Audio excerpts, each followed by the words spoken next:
Hello, everyone. Hello. Welcome back. On today's episode, we are going to discuss the esoteric realities of the Bible. This is a Bible story channel now, Nick. Sorry. No, we're no. We're not doing this. Not with you. Especially not with you. What do you mean? What do you mean, what do I mean? You should know what I mean. Get the fuck. We're changing this episode. The Bible We is have not the that right. horny. No, we're going to change producers this episode. Candy is nixed off as producer for this episode. Production rights go to, I'm gonna look at our Discord channel. I'm giving production rights to Lordy because he's the only one who could probably write something that wouldn't be underlyingly horny. He's the only adult in the server. We're all adults in our server. Yeah, but he's It's like just most of you just don't act like he's like the only one that is like an actual adult. like a functioning one. That I can't really fight that. Yeah.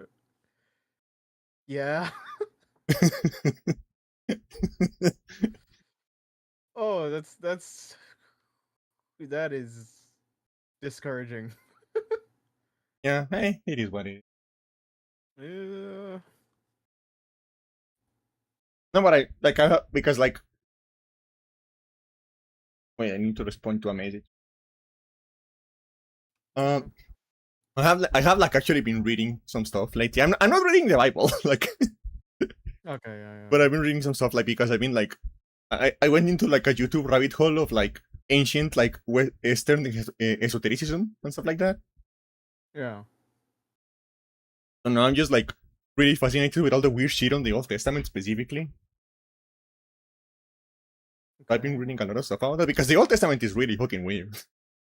Yeah, no, it is because it just. I mean, to be fair, a certain like a religion does practice like it as a main text, but there are parts of it that are interestingly more mythological in aspect. Like I have talked about, like the golem being Yeah. a thing. So yeah. Yeah, and like I've been reading and it's crazy how much of it is just like straight up not true. Like as far as like the history goes. Like, did you know that like there is no archaeological evidence that the like Hebrews were ever enslaved in Egypt? At all. I mean, sure. So as far as like archaeology goes, Exodus never happened because they never were in there to begin with. Hmm.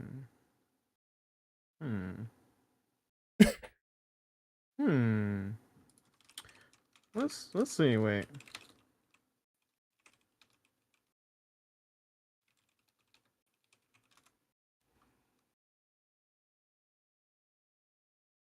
Are you googling it? Ah. Yeah. What do you know? All right. Just like it's worth checking because it's like such a weird thing that we've kind of. Holy shit, 100. Yeah. 100 requires you here. I don't know because you like watching me suffer. That's why you're still here.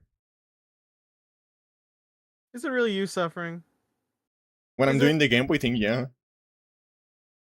the what thing? the Game Boy. The Game Boy thing? Yeah, but then you pull shit like, "Oh, hey guys, I'm gonna play Three Houses again." Tee and then I see that on my subscription feed, and I'm like, God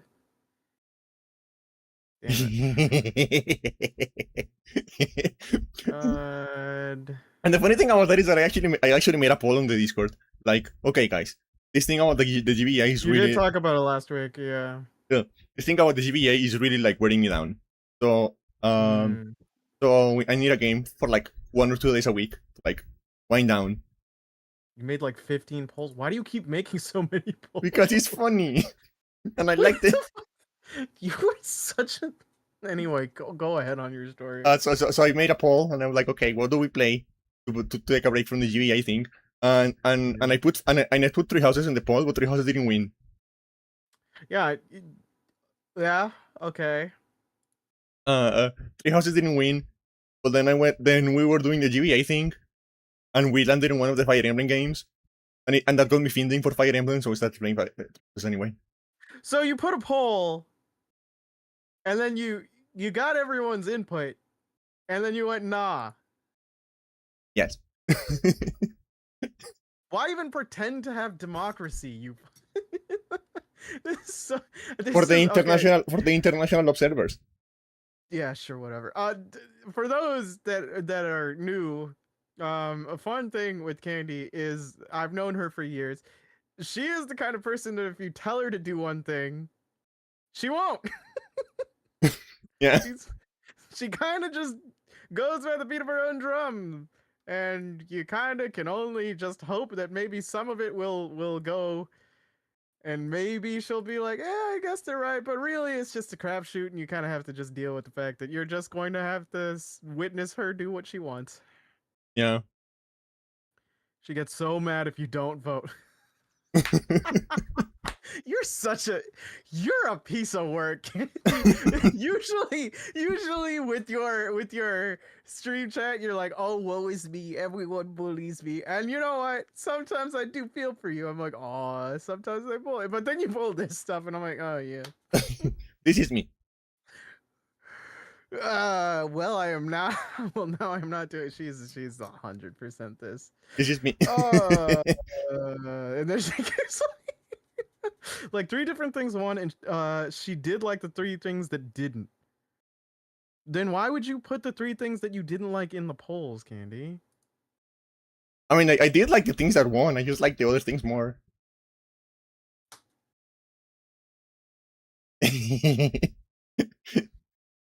Okay.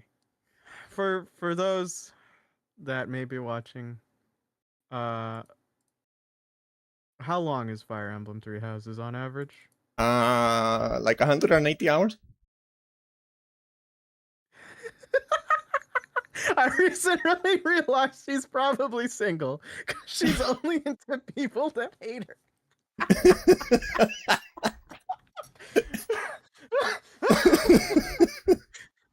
Oh my god. It's really funny how your chat just clocks you. Is it though? Is it funny? For me it is. You know it's true. I'm not arguing with you, Killa. All right. This got real. What were you talking about? All right. So what? I'm not. It's not that I'm only into people that hate me. It's that I'm not into people that are normal, that are well adjusted. It's different. I wish you guys could see my fucking face right now. What were the things that won the polls? Mainly it was just cause 3. Okay. All right. And what were the other things? And then they made their own poll, saying that saying that I should play Mercenaries, and I was like, that doesn't count. That's your poll. Oh, well, you're the one who keeps putting polls. Yeah, but like, of course they're gonna start going like, oh, maybe we should show polls to show like our interest in what we want to watch, bro. I don't even know what Mercenaries is. I know it's a PS2 game. Okay. So I'm preserving it for when I buy for when I have enough money to buy a PS2, because I want to play it on real hardware. Okay.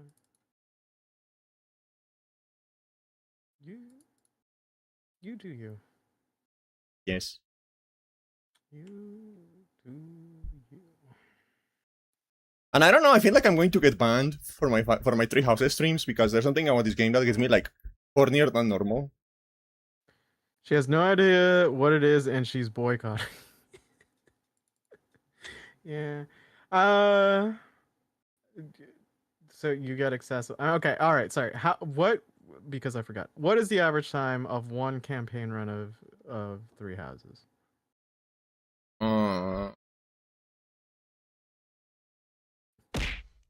What the fuck? Around 40? Okay. How many are you planning to do? All of them? Which would then equate to? Around 180. I'm going to kill you. Oh my god, Candy. It does get a little bit faster because the game has like progressive like New Game Plus, so it gets a little bit faster. Hey guys, I have New Game Plus for Persona 5. I'll be able to finish it in no time.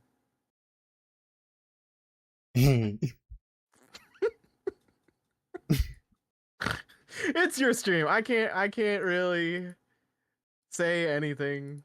I'm as long as you're having fun and blames us. Guys, I've been on three houses for so long. Why did you pick this? Oh my god. I'd kind of start respecting the bit. I'd respect the bit if you were just unapologetically like this even more. Yeah, I'm going to get worse. just like you hit like a part in three houses that's just slow, and it's like, God, this just isn't fun for stream. Why'd you guys pick this? Why you guys pick these? Why are you making me do this, guys?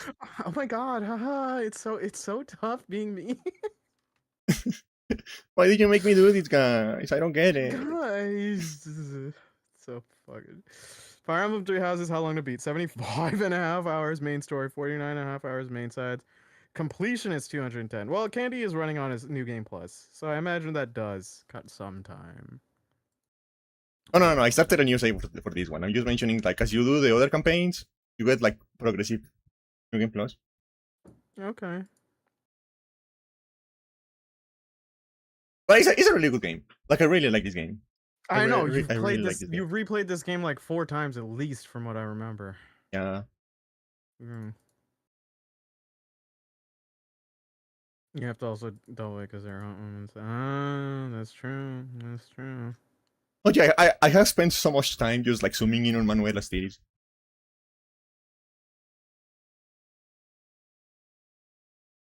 Okay. Like look at her though.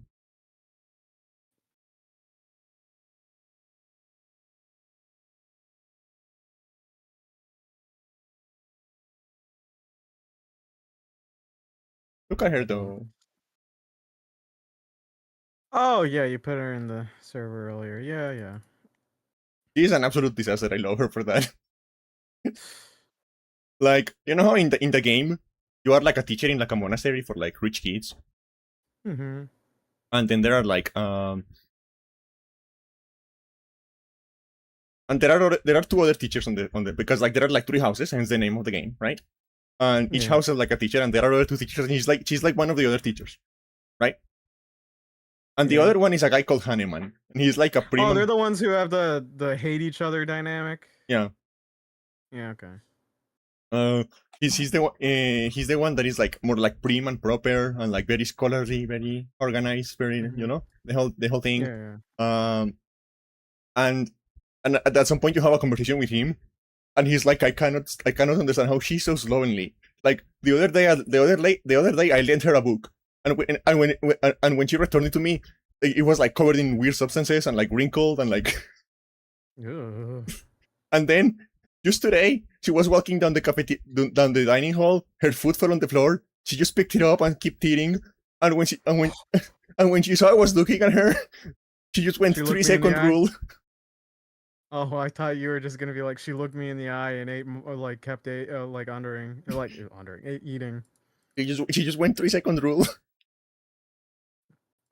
Ooh. And you never get to see her room on the game. Like the game never shows you what her room looks like, but everyone describes it like a war zone. Okay. And apparently it's so bad that she goes on dates. Because she's very hot, so she can get first date. What she cannot do is like anything after that. Because that's how much of a mess she is. So she goes on first dates, and when she brings the men back to her room, they look at her room and they just run away. I believe the term is called girl failure. No. And they never look at her again. No, because like a girl failure is kind of cute and like kind of endearing. She's just like a disaster, like an actual like. Hmm. I mean, like again, look at her and think how dirty and how messy would her room need to be for you to be like, yeah, I'm not having sex with you. I'm leaving. I mean, she doesn't hit too many of my own things. She's cool. Oh yeah.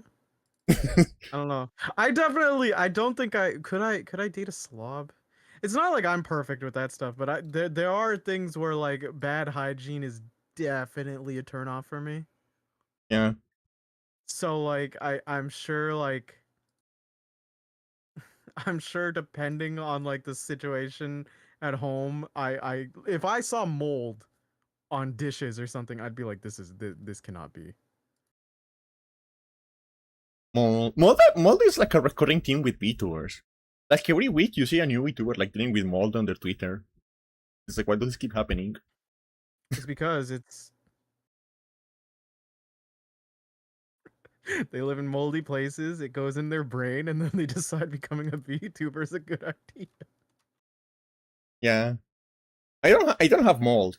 I have like gas leaks. Okay.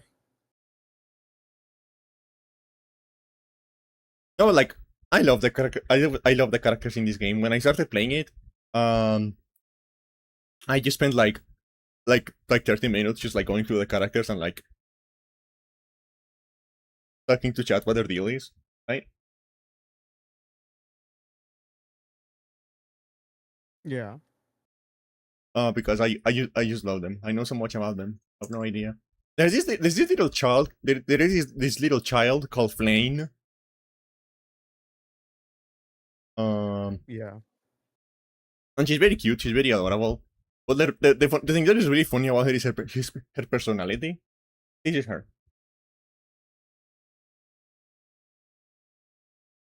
She's very cute, right? Oh, yeah. Very much the cutie type. Yeah. The thing that is really funny about her is her personality because her entire personality is fish.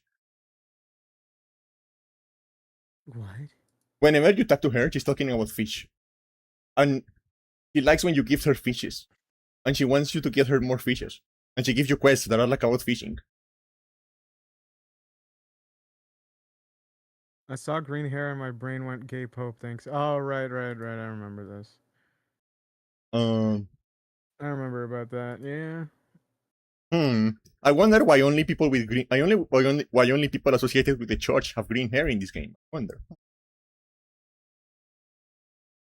What could possibly be the meaning of that? I say as if I didn't play the game 4 times before.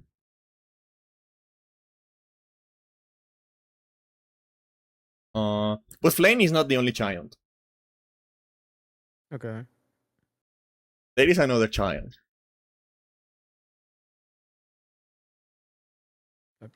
You can continue the sentence. Yes. I'm looking for the child.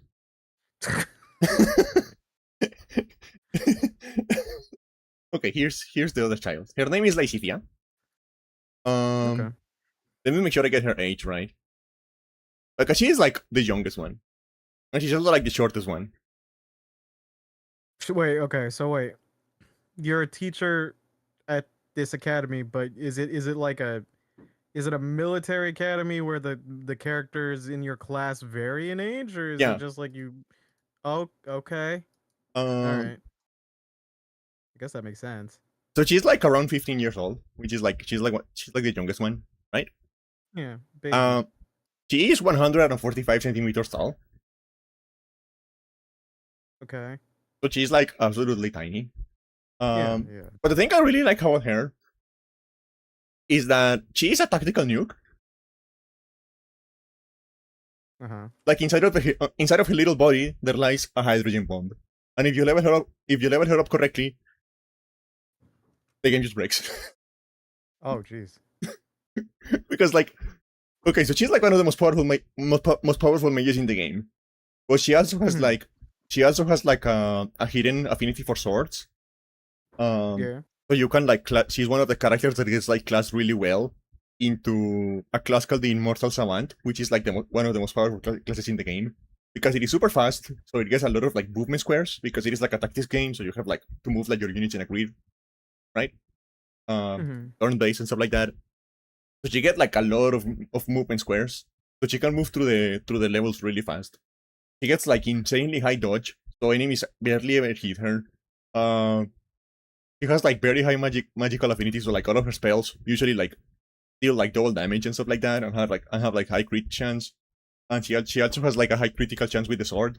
So even in close ranges, like, and again like she has like very high evasion stats, so nothing hits her.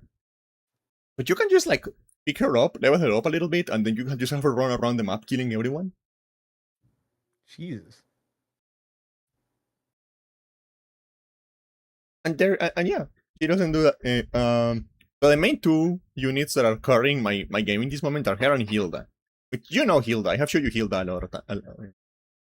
He's the one with the pink hair. Yeah. Oh, wait. Because Hilda is like that, but for like tanks. She's Hold on like a broken second. as a tank. You keep going. I'll be right. No, come back. Why did he leave me? Am I being too autistic? Is that why he left? I'm gonna cry.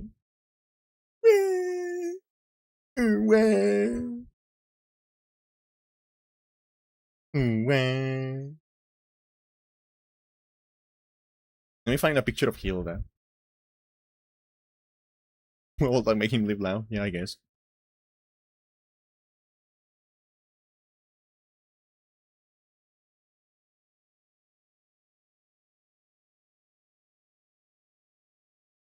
Actually, I think I'm going to leave Hilda around here.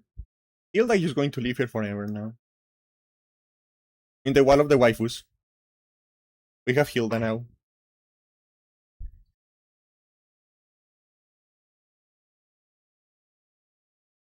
Look at her boobies, chat. Don't you like boobs, chat? Look, boobs. Boobs in the center of the screen. Look. This is engaging content. This is engagement. This is the content you come here for. Sorry about that. I had to refill my cat's litter box. Why are there tits on the screen? I'm showing them to chat. Yeah, so my cat was just like tapping on my door, which automatically means like either she wants food but she can't have food because she's chunky. She needs to lose weight, or her litter box needs to be filled up. Okay. Yeah. I think he is going to leave her in the wall of waifus now. The wall of waifu. Yeah, look at this. Look at this overlay. The wall of waifus. I know. I No, I did select something in OBS. What the? Can you at least remove fish head? Why? Why do you hate her? It's the fish head. Okay. Yeah, and then you can move Pinky over here. What about that? Will you fucking just erase one for God's sakes, you hoarder? Just The fish is gone. yeah. So the headless horsewoman? No, go just put her away. For fuck's sake. Okay, let's put her here. Yeah, there you go. Let's rotate her a little bit. Yeah. Do what you need to.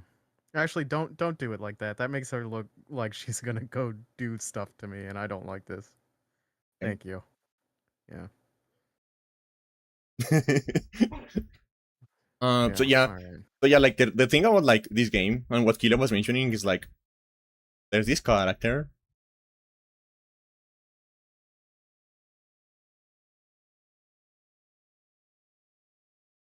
You find a picture. Because believe it or not, I don't have a folder with like all of the portraits from this game. Believe it or not, I have to look them up. There's this character, right? Her name is Rhea, and she's the Pope. Yeah, I'm aware of Rhea. She's the Pope, and she's gay, Mm-hmm. and she has great hips. Okay. Great hips. Well, all right.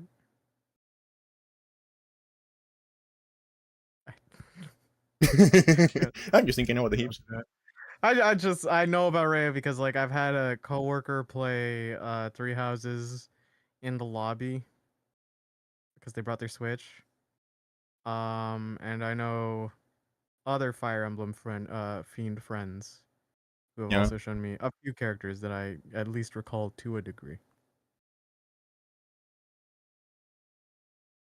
Yeah. And I was talking to chat also like how like Dorothea, like you know how like people claim they don't have a favorite child, but they really have a favorite child. Mm-hmm. I think Dorothea is like the favorite child of the developers. Okay. Because for one, she is like really pretty. Okay. Let me get a picture of her.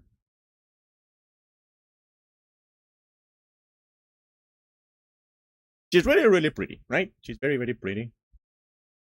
I haven't seen it yet. Oh, there she is. Yeah, that's a neat design.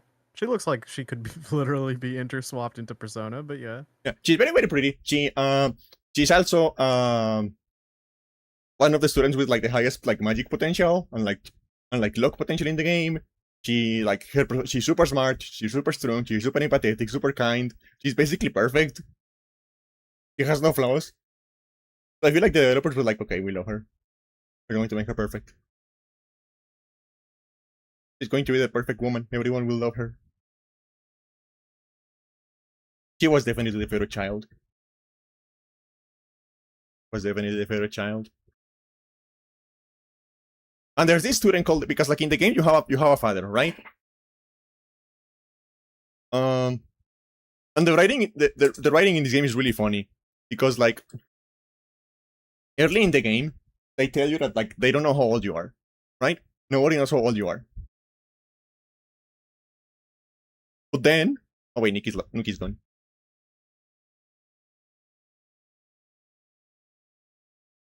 I can get the image.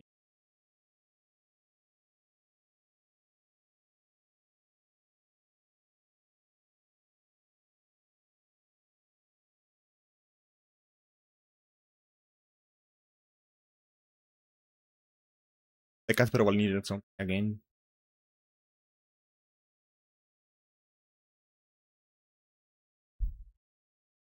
Because Nick's house is full of animals.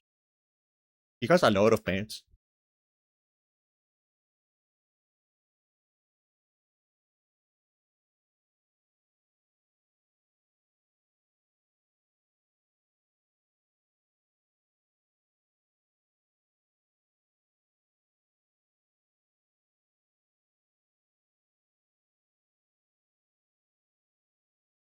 Let's put that over here. Everyone say hello to Dad. Say hello to Papa. Everyone say it. I'm pointing at one of you. I'm pointing at one of you. Say hello, Dad. Hello, Father. Say it. Say it. I'm waiting. You have to say hello, Father.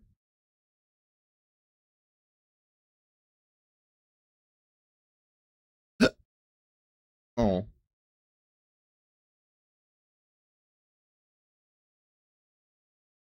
Why are you not saying hello, Father, guys? Why are you not saying it? Do you hate me? Do you hate him?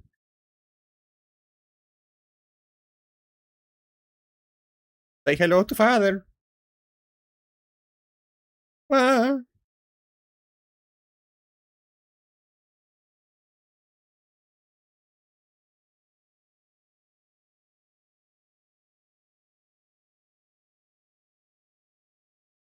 Why won't you say hello to Father?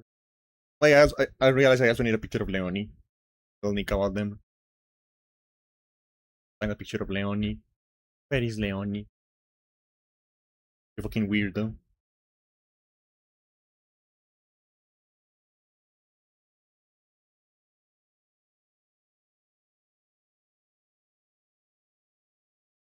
There we go. I mean, they do kind of look like they could be like father and child. They do kind of look like they could be father and child, which makes the fact that she wants to fuck him even worse.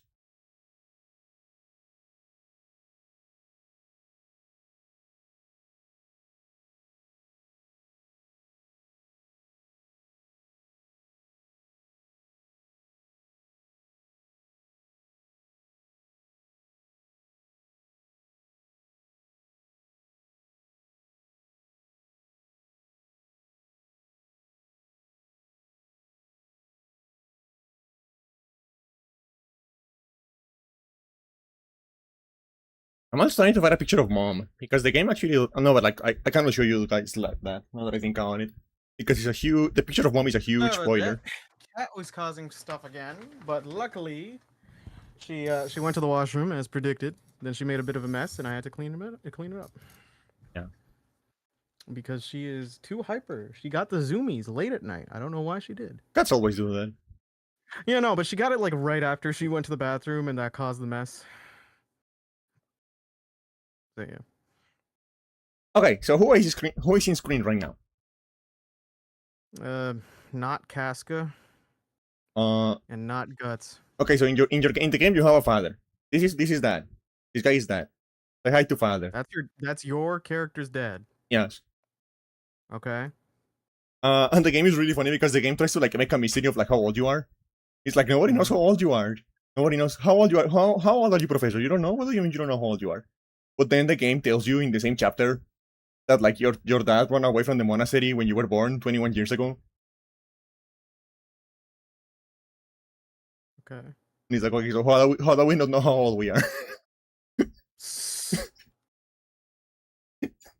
How do we not know that? I can't do the math.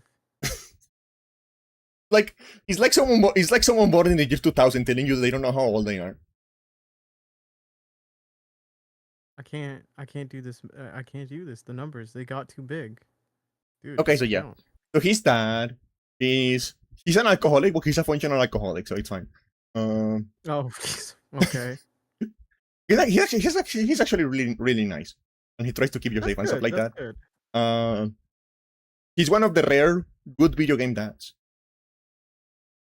Is it rare now? When you are not the dad, yeah. When the dad is an NPC. That's a good addendum. Yeah, you're right. Yeah. And who is this? Who is this lady? This lady is Leonie. She's one of your students, Okay. and her entire personality is that she wants to fuck your dad.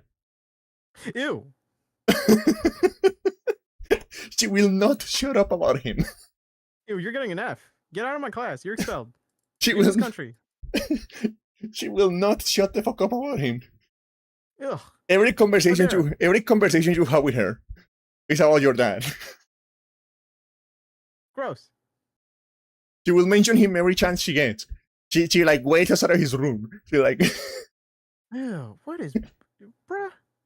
Fortunately, your dad doesn't want to fuck her, so that doesn't happen. Your Well, dad is yeah. normal, fortunately. I would have. I would hope so. What the hell? I feel like this is an HR thing. There has to be an HR for the military academy that I can send her to and be like, this is not okay. Yeah. And she's like, and she starts like getting like lippy with you, telling like she will be a better daughter to him than you. I'll beat the shit out of her. Well, wait, she wants to do him. Ew. There's so much to this. Yeah, she's very wrong. You know what? One, I'm gonna fail here. 3, catch me at the parking lot. We're fighting. I don't even give a damn anymore. What about 2? Talking dead. What? You said one we're expelling her. 3, I'm going to fight her. Oh. What about 2? Oh, 2? Okay, so like, okay, fail her, then 3rd is fight her. So 2nd has to be like, publicly humiliate. Yeah. As the commanding officer. And I know this would seem so cruel to do to a student, but at the same time, they constantly talk about fucking my dad, so no.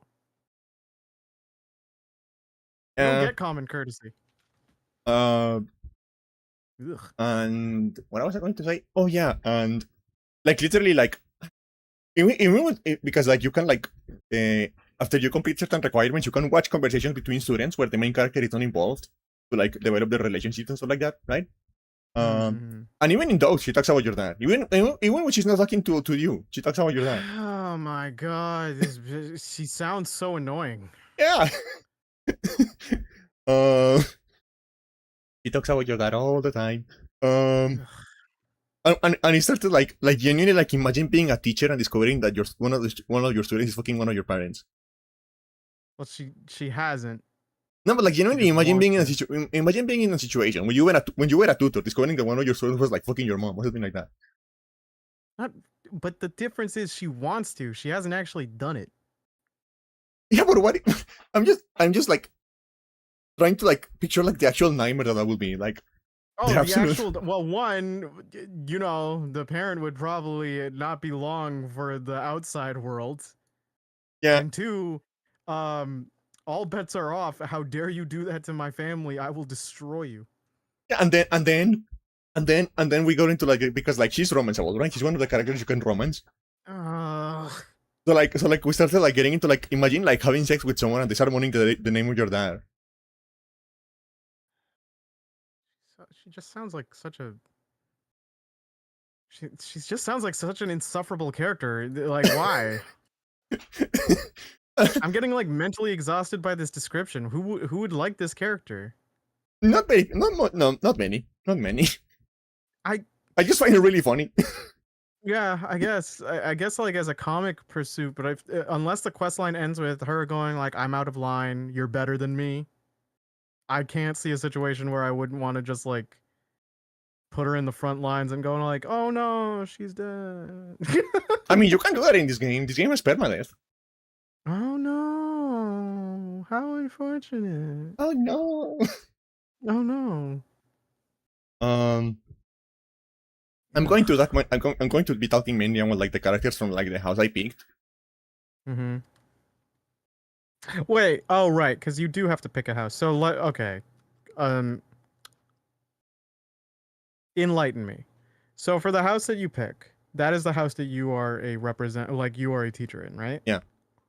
Do you still technically interact with the people from the outside houses? You just have a limited capacity in which to do so. Yeah, you contact them around the monastery and stuff like that. When you're walking but around. you just wouldn't have like you wouldn't have as many available options and dialogue trees and etc. Yeah. than you would. Okay. And like there's a and like in the middle of the game there is like a time skip. And after that time skip, any students How that long? are not How long is the time skip? 5 years. Jesus. Okay. And after the time skip, any students that are not in your house are not in the monastery anymore and stuff like that. Are they dead? No, they're just like what else? Oh, okay. Because every house is like a different story, so they need to like. Okay. That's why you have to play the game 4 times, because like everyone is like a completely different story, and everyone gives you like just like a little bit of the actual like lore of the world and stuff like that. Yeah, so you can piece it together. Yeah, and the fourth, because there's 3 houses. What is the fourth one? The fourth is the church. Like there is a route where you can side with the church. Hey, Star. Oh, hey, Star. And every house has like every house has like a house leader, which is like, I guess you could say like the class representative. I don't know, class president. I don't know how you do that in Canada. Class representative, but we don't do that in Canada. We don't have class. Oh, you know what? We had student council in high school, and you want to know my memories with student council in high school? What? It was my memories of student council in high school were none, and then 10 years later, my friend went is like, yeah, it's like when when one person we know went to student council, and I went, we had a student council. What? Student councils are not North American student councils are nothing. They like Japanese student councils either are like in anime are overly embellished, or they're just going and giving like kids way too much power. Yeah, no, like because why? You wanna know something funny about my school? When I was like in 6th grade, we unionized. So we created a student council to like represent the union of the students. That's pretty funny. We were like an actual unionized school where like the students were the union. I just don't get the point of the student council much. Like I think they're supposed to like monitor other budget behavior and stuff, but it's like at the same time, that seems like a very big thing to just be leaving to students that could easily go awry. Okay. Where the students just made the rules. That sounds like too. All right. So the head of we do have a couple schools like that in Canada where you can like create your own curriculum and then you just have to report back, but it's like it's a very odd how it works. Yeah. Okay, so the leader of the house you are a part of is I'm playing right now is this guy. Wait, why is he so big? Oh, I like the braid hair and the design. Is this guy? Star when she first saw him, she thought she was a lesbian and was very disappointed when he started speaking. Pretty men can exist. Get mad. He's really funny because, like, coincidentally,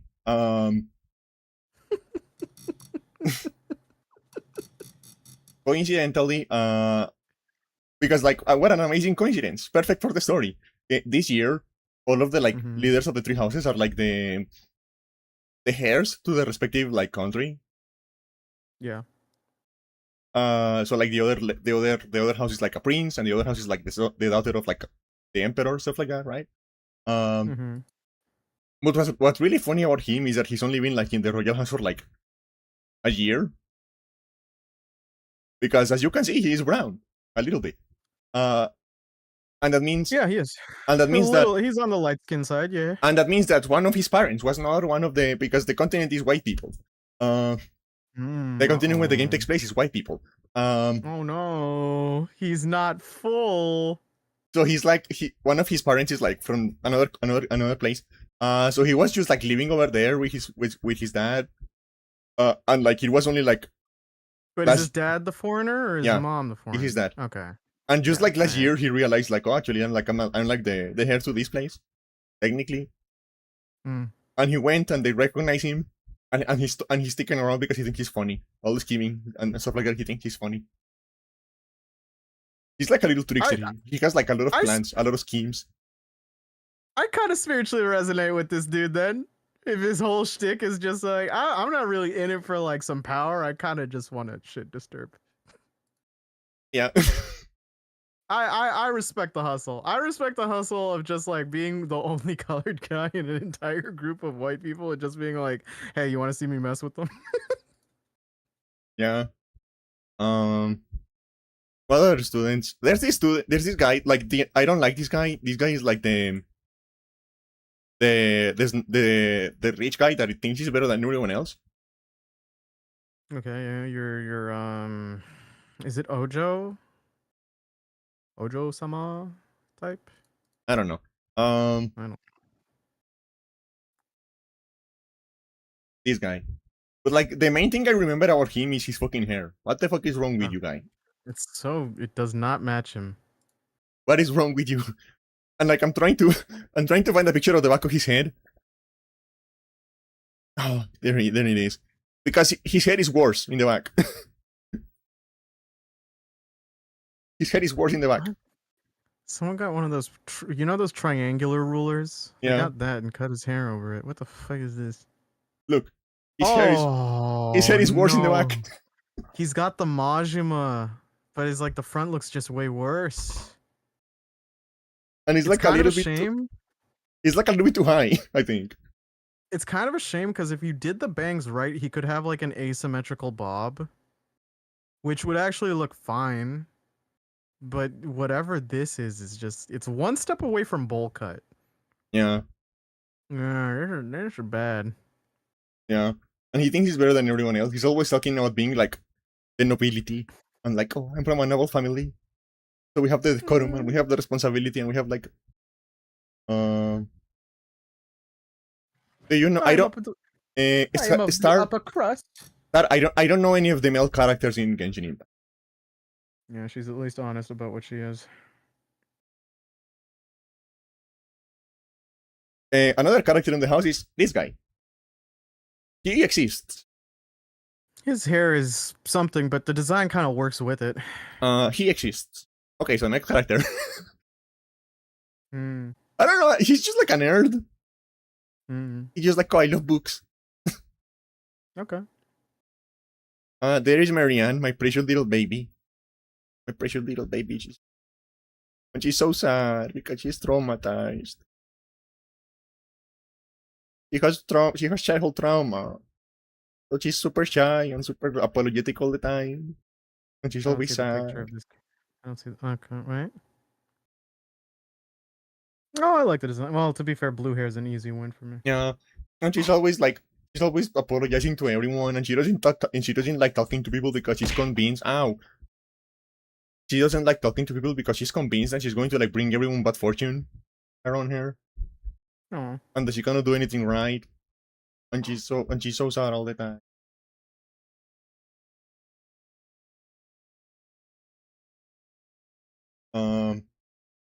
And she goes really well with Hilda. It's one of my favorite pairings. Because Hilda is like the polar opposite of that. So you know that meme? Like, she asks for no pickles. Yeah. They're that, basically. Oh, that's cute. Hilda. We already talked about Hilda. And we already talked about Leonie. Star put no. I don't know why Star put no. Maybe she doesn't know the meme. Oh, you don't know the like he said no pickles meme? It's like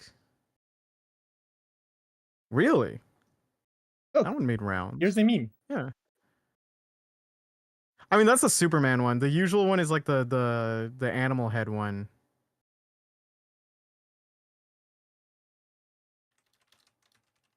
Excuse me. Gas for no. There's so many variations. There is. I just typed it into Google and I got a lot of different anime ones. Okay. You know what? Clark would be too nice to ask for pickles. Or correct. Or Lois no. would have to do the heavy work. Speaking of Yeah. that, I'm so sad. Or I went to the store to buy some sauce for my pasta, okay. and I came home and I put the sauce on the pasta, and then I tasted Yeah. it and I realized it was the wrong sauce.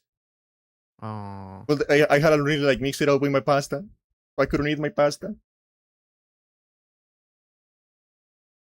I don't like the way it tastes now. So I just ate some bread. Greek tragedies. Did your family eat it or did you throw it away?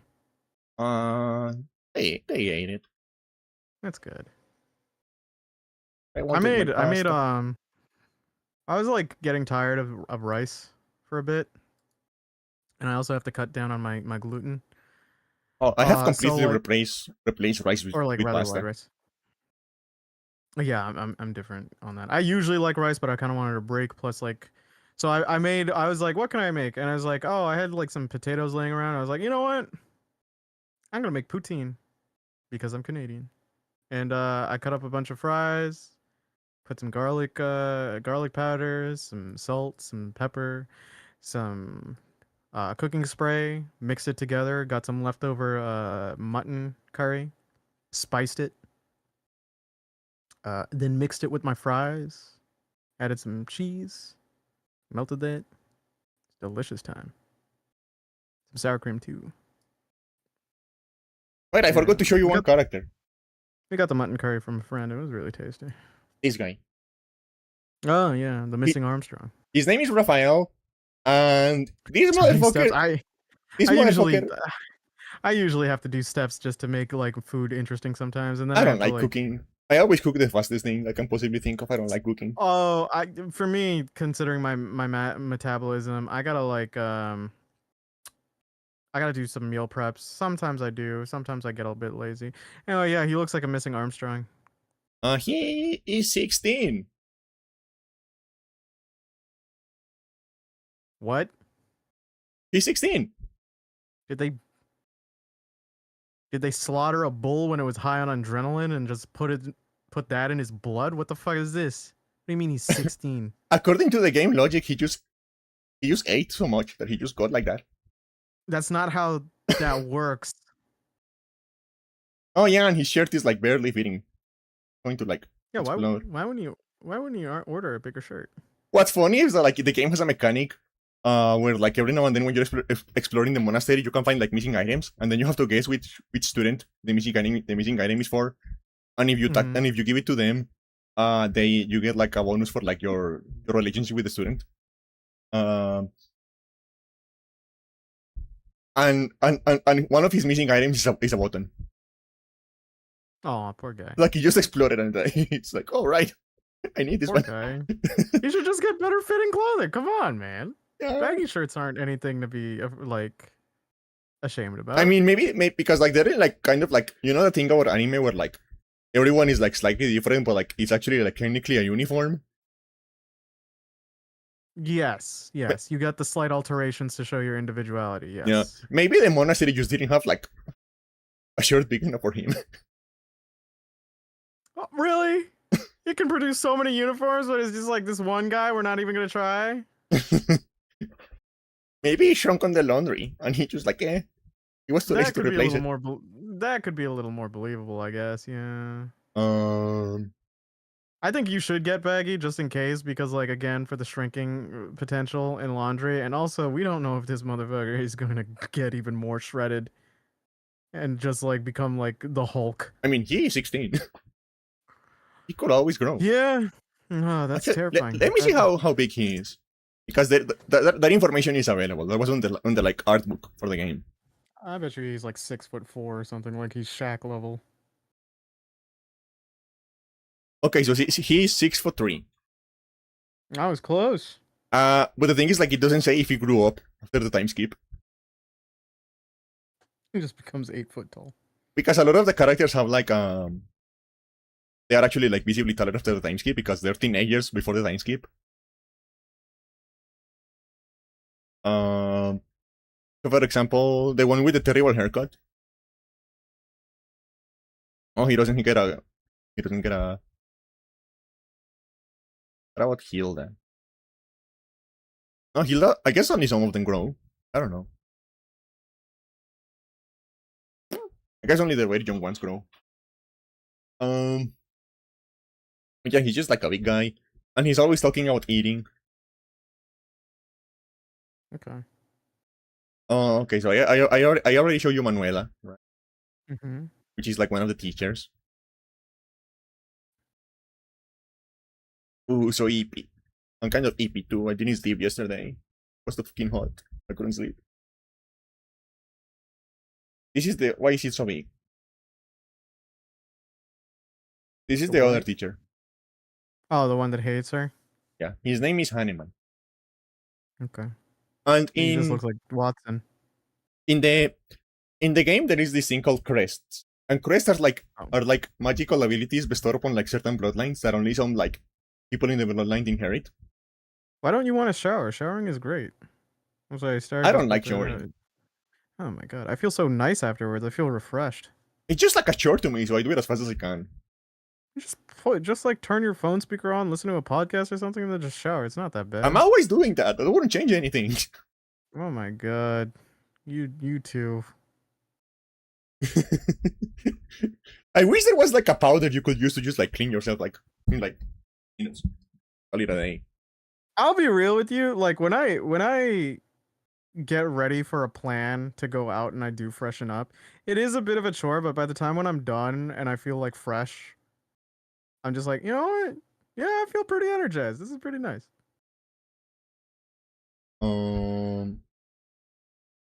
So yeah, his name is Hahnemann, and okay, so like I was explaining, there is like this thing called crests in the game, right? Which is like is like magical abilities that certain families have that only certain descendants of the family inherit, right? And they are very important. For example, some noble families inherit any heirs that don't have the power. Yeah. Stuff like that. That's fair on the late to shower thing. Yeah. Yeah, that's fair. Although some people like that. Some people shower before bed. Oh wait, yeah, this is a good question. Are you a shower at night or shower at morning person? Me morning. Yeah, me too. Some people get really upset. They're like, you go to bed filthy. He's like, no, what do you think I'm doing during the day? Like if I get sweaty, I'll just like wash my body. It's like a pretty fast. And I mean, then maybe if you are like a sanitation worker or something like that. Yeah, but then you would do it like twice over, or maybe like yeah, but like it's just like when people get upset, he's like, you would go to sleep filthy, and it's like, what do you think I'm doing during the day? Also, what do you think pajamas are for? Like, what do you think I'm just like going in and then dipping into sewage regularly? Like, no, I'm at an office. I'm not like just going into filth. And if I do feel a little sweaty or musty, like, yeah, I'll go take like a quick rinse, maybe 5 minutes, use some soap, and then I'll just change into some different clothes. Yeah. Yeah. Although I don't use pajamas. You need to shower because it's been a week. Star. Isn't depression does that to you? I know, and I don't want you to feel guilty about depression, like being depressed. But take care of yourself. You deserve that. It's a chore, yes, but you'll feel a little better for it, and you deserve that. Yeah, I don't shower every day either. I usually shower like 4 times a week. Body wash daily. Wash my hair every other day. Oh, you're moving all around. That's fair. But yeah, no, because like for some people, it also depends on your scalp and your how fast your hair oils like replenish and stuff like that. So if you shower every day and wash your hair, it can get brittle. My hair is so funny because like every day I use like every now and then I wake up and my mom gets Mhm. like you know like jokingly upset at me, um, being like jokingly upset at me, being like, look at this, look at her. She doesn't shower. She just woke up and she has like the perfect like little like twirls. Like, because my hair just done that. My hair just like twirls and like it's like the princess twirls and stuff like that like by itself. Oh yeah, yeah, yeah. My hair just does that. I'll admit, I wake up like I that. I admit I like my hair when I have bed head because I just end up looking and it was like, oh, it's spiky. I look like an anime character. All right, well, let's roll. I look like a princess. I get the little like you know like how in anime like the princesses have like two rails, each on like the side of their head. Oh yeah, yeah, drill hair. Yeah. I get that. When I wake up, my hair looks like that. Hmm. Hmm. You're drill hair girl. Yeah. And There was a low hanging fruit. God damn. Never mind.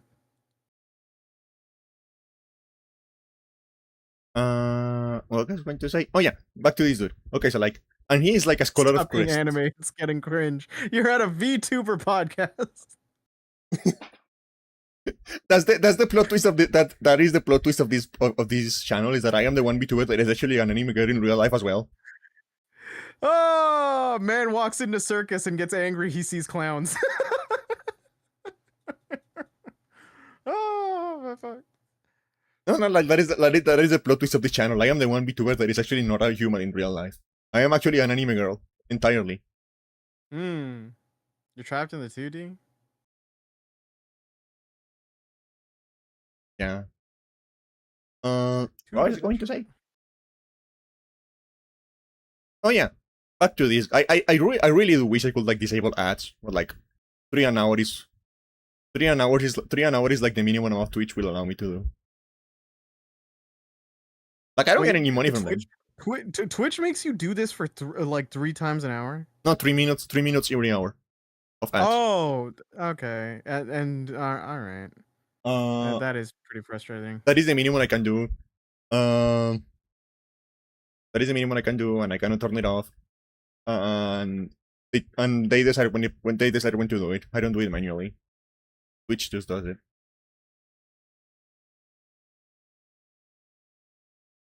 I don't know. I feel like spreading it out like that would be more annoying because you will be like getting like interrupted every minutes. Well, yeah, no, I get it. You get like one intermission. I wish we could kind of like time it for an intermission. Just be like, hey, bathroom break, and then we all come back after 3 minutes or something. Yeah. But yeah, this guy. He's like he's a scholar of crests, and the thing about like crests is like you can actually detect them. You can detect them. With like a magical instruments, and they have symbols, right? Like, so he's like Yeah.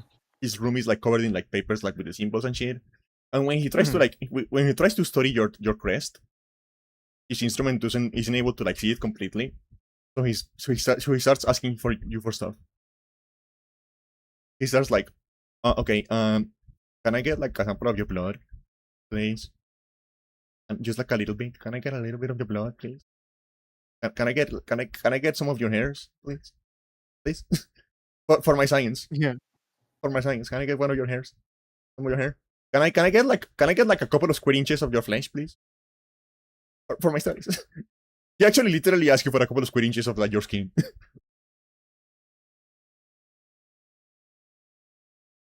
Can I get some of your fluids? Can I get a little bit of your flesh, please, for my experiments? I need to know what your crest is like. Yeah, yeah. And I bet Yeah, I don't think I'm gonna do that, Prof. and I bet Should you the even be asking people that?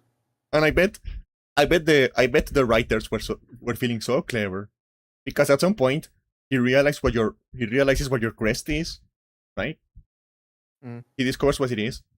Um and the crest you have is the crest of flames.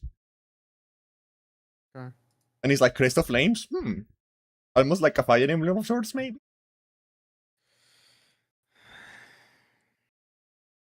I bet they were feeling so clever when they did that, the fucking writers.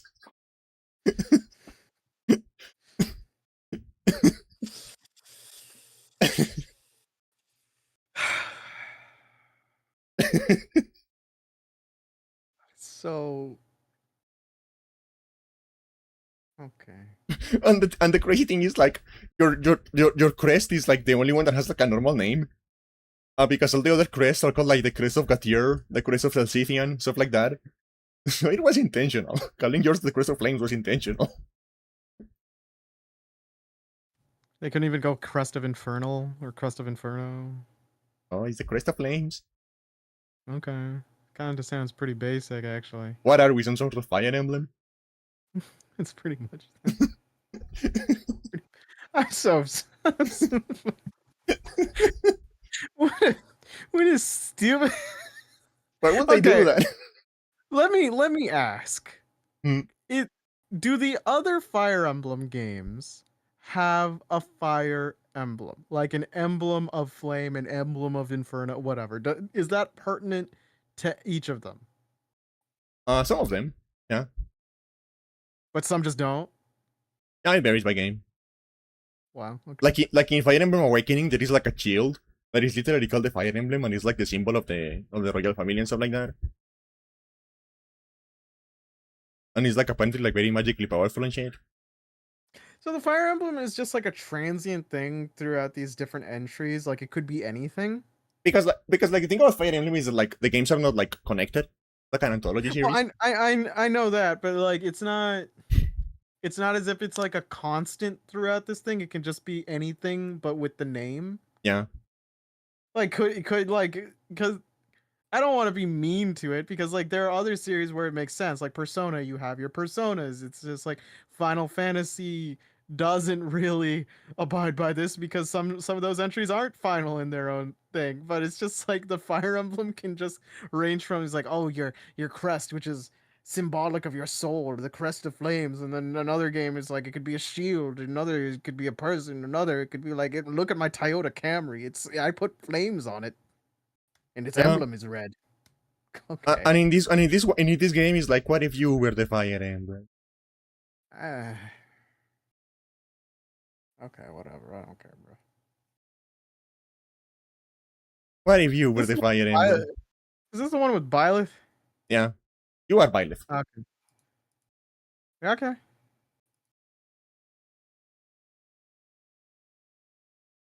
What if the Fire Emblem was the friends we made along the way? Our friendship rages like a fire. We are the Fire Emblem. I'd kill my. I'd kill. Fortunately, they don't do that in this game. Good. Please don't talk like Deku. Don't talk like Deku. No, it's not just Deku. It's just generic anime character. Like So Deku. Deku's one, but it's like you could find that in any like sort of like hackneyed JRPG dub. Yeah. Did you see they released like a thing of like them as adults and they are all like fucking hot now? Like incredibly fucking attractive now. For My Hero Academia, they released a thing about like with them as adults. And they all got like giant asses now. Is there any moment where you just aren't horny? No. I really alright.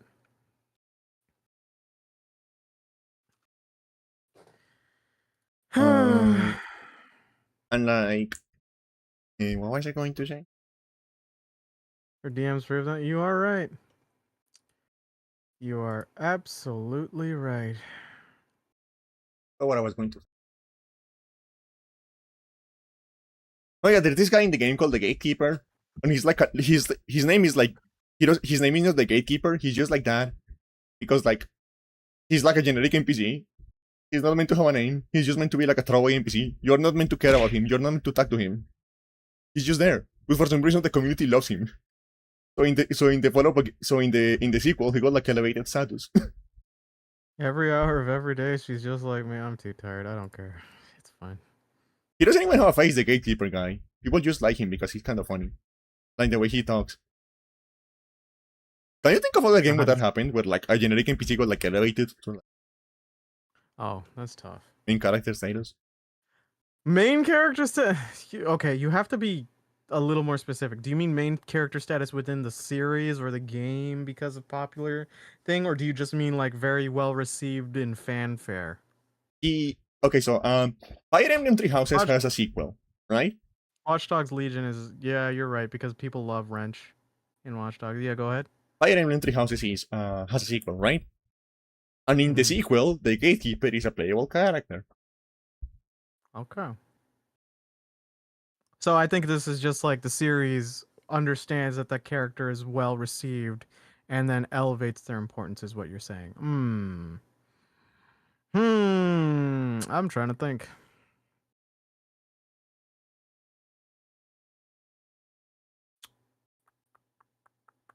I don't know, actually. Problem is there's so many games. I like I'm sure there's one. Because when it comes to mimetic status, there are plenty of video game characters that do that. Yeah, well, like I mean, in game itself. In game itself.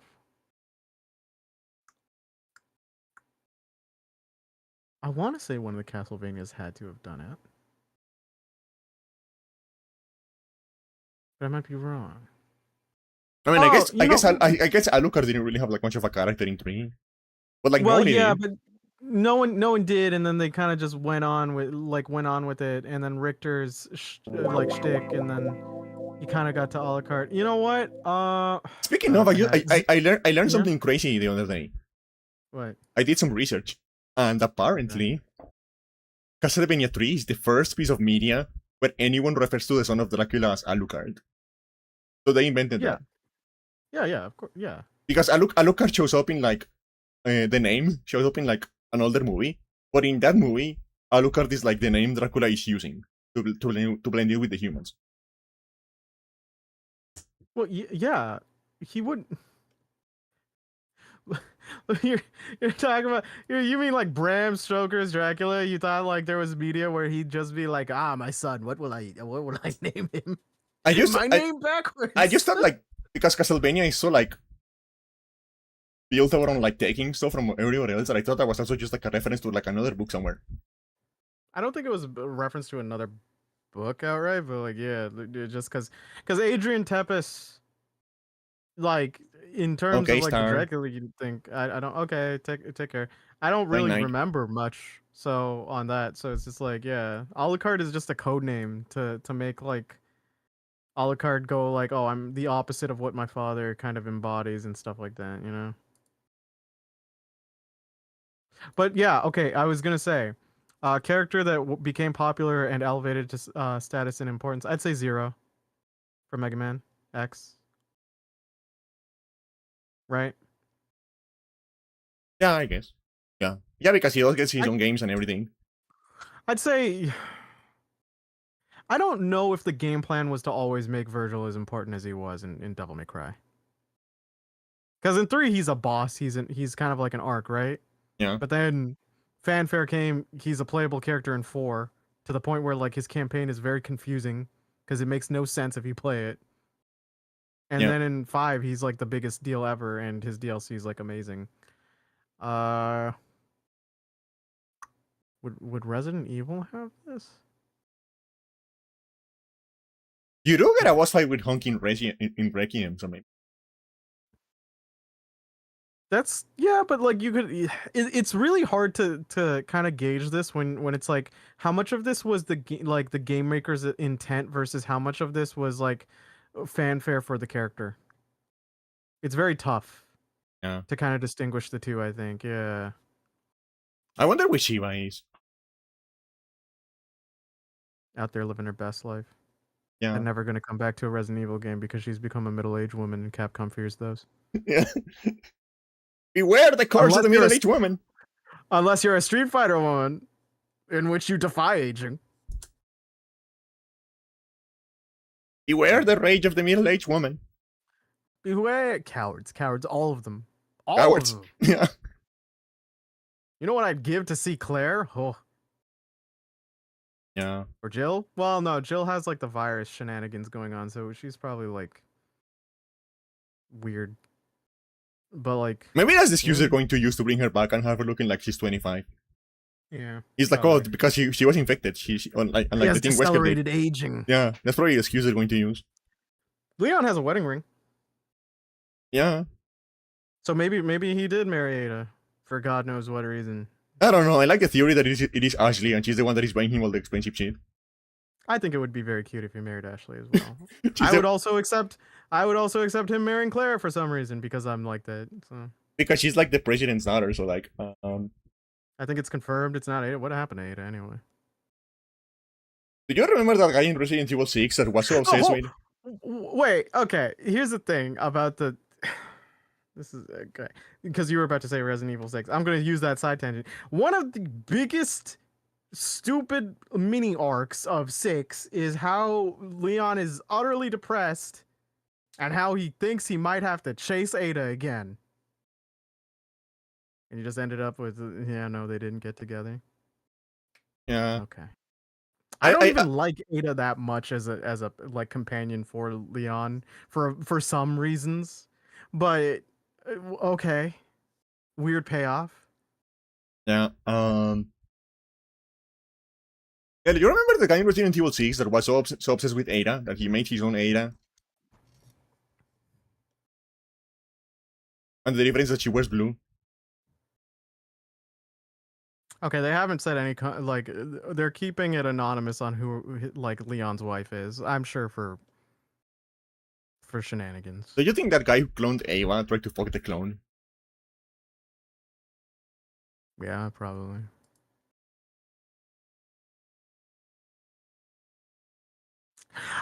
You want to know a pet theory? Mm-hmm. I think okay, because people are like, oh, Wesker's creepy on Rebecca. You know what I really think? Hmm? I think Wesker's just gay. You can't have someone like Excella Gion all over you and just be like, ew. Maybe he's racist. I don't think so. I think okay, Excella was a lot, but to be fair, at the same time, if she's throwing herself at you, like you wouldn't at least entertain At least it once. just a little At bit. least once. Right? Right? Like I'm gonna touch your I'm gonna touch your titties. I did once. I think I'm like 90% sure like he just kind of found out he's into Chris in this hater sexual way. That would be really funny. Yeah. That would be really Yeah. funny. Would be. Like, Redfield. Right. That'd be so bad though if Capcom announced you were proud to confirm that Wesker was gay. We're taking questions. Raise his hand. Yes. How do you feel about your first openly gay character in Resident Evil being killed in a volcano with a rocket launcher? We're not taking any more. that was unrelated to his gayness. Yeah. We thought about him being dead and then thought we should make him gay. Why are you booing? It's not the fact that he dies in a volcano is not an allusion to the fact that gay people go to hell. No, definitely Yeah. not. Yeah. And a man and their crush will shoot them with a rocket launcher. This is stupid. Oh. Anyway, there's a couple more characters that I haven't shown you. All right, get it out of your system. This is Shamir. She checks off a lot of boxes for me. Really hot. She's like the cold. She's like they managed to put like the cold sniper archetype in the game. Yeah. With her, because they gave her an special like ability that gives her like extra range with a bow. So she's like the sniper unit in the game. But she has that personality. She has like the personality of like the cold aloof sniper that is just like in for the kill. Doesn't care about anything else. Okay. That sounds kind of boring. Does she have any other kind of like foils to kind of make it interesting? Oh yeah, you get like more information about her as like you. Okay, that's good. But the thing about the game is that you have to get that because like, again, like there is like this support system that is like similar to like the social links in Persona, right? Mm-hmm. And you have to do them if you want the information about the character. So otherwise, you only get like the surface personality.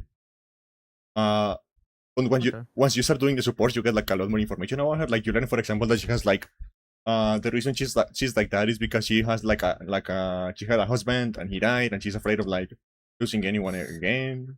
Okay. And she's also running from some of the crimes she committed in the past and stuff like that. And that is why the reason she's like with the church because the church is like keeping her safe. Okay. Alright, stuff like that. And then there is Catherine, which is like her foil as like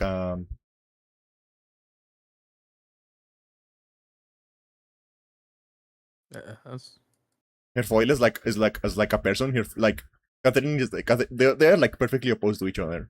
They are like perfect like opposites. contrast. Yeah. Yeah. Even in their color scheme, like, you can tell they were designed to be like Opposites. yeah. Look, like even just by looking at the color scheme of them, Yeah, I can see it. you can tell they were designed to like.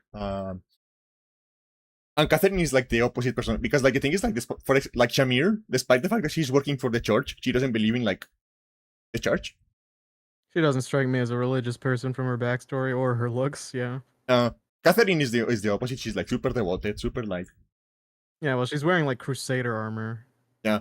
But the thing is like Catherine is also escaping from a crime, except in the case of Catherine, she didn't commit the crime. She was framed for the crime. So she is also on the church for protection for her crimes, which she didn't make in this case. Shamir did do her crimes. Catherine didn't. Okay. And they have like this person, and they're like polar opposites in like the way they approach problems, like their devotion to the church, the way they approach their job. You know that but they also have like so they're constantly like butting heads. But they have like this dynamic where they are constantly like butting heads and like going against each other, but they also like kind of need each other. You know what I mean? Yeah. It's really fun their interactions. So it's no wonder they're like one of the most, they are one of the most popular chips in the game. Oh, I get what you mean. Yeah, because the opposites attract law. Yeah. Yeah, and the thing is like they kind of play into that in the game because like for example like one of the things about them is that like they are constantly doing stuff that gets the other worried because they are both like very reckless. Like they both have a little bit of like suicidality on them. There's somebody in like both of them that wants to die or to atone for stuff, right? So they are both constantly doing stuff that puts their lives at risk and worrying the other one. And at some point they're having a conversation. They're like having an argument, and Shamir just goes like, "Well, if you're so worried about losing me, why don't you just marry me? You fucking idiot." And Catherine just kind of blushes and like runs away. I never. Merrily skips. They look great. And then there is Thomas.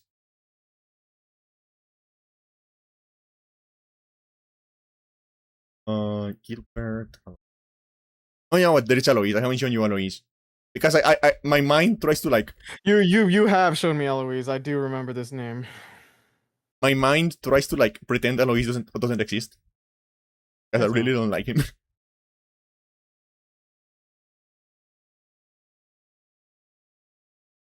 Okay, so this is Gilbert. And he is a square. Like if you look at him in the game, his character model, his proportions is like a small rectangle on top of a big rectangle. Yeah.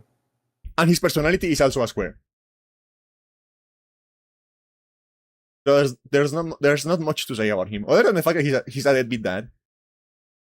Like one of the students in the academy is her daughter, but he avoids her because he ran away like a bunch of years ago, and he doesn't want to talk to her anymore because he's scared of like facing the fact that he ran away from his family. That's his thing. Then we have Tomas, and I'm calling him Tomas because it's written without an H. So I'm assuming it's the Spanish version of the name. You know what I mean? How in English Tomas is written with like an H in the middle between the T and the A. His name is written without the H, and that is how it's written in Spanish. So I'm pronouncing it like the Spanish version of the name. I don't talk to him because I don't like his forehead.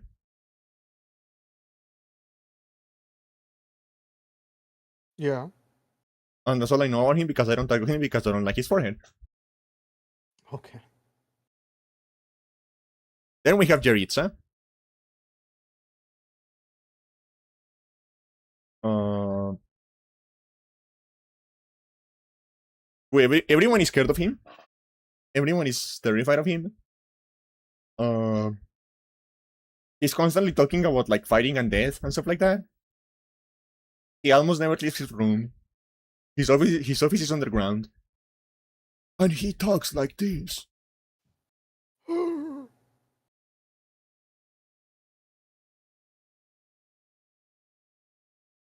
And then there is Alois.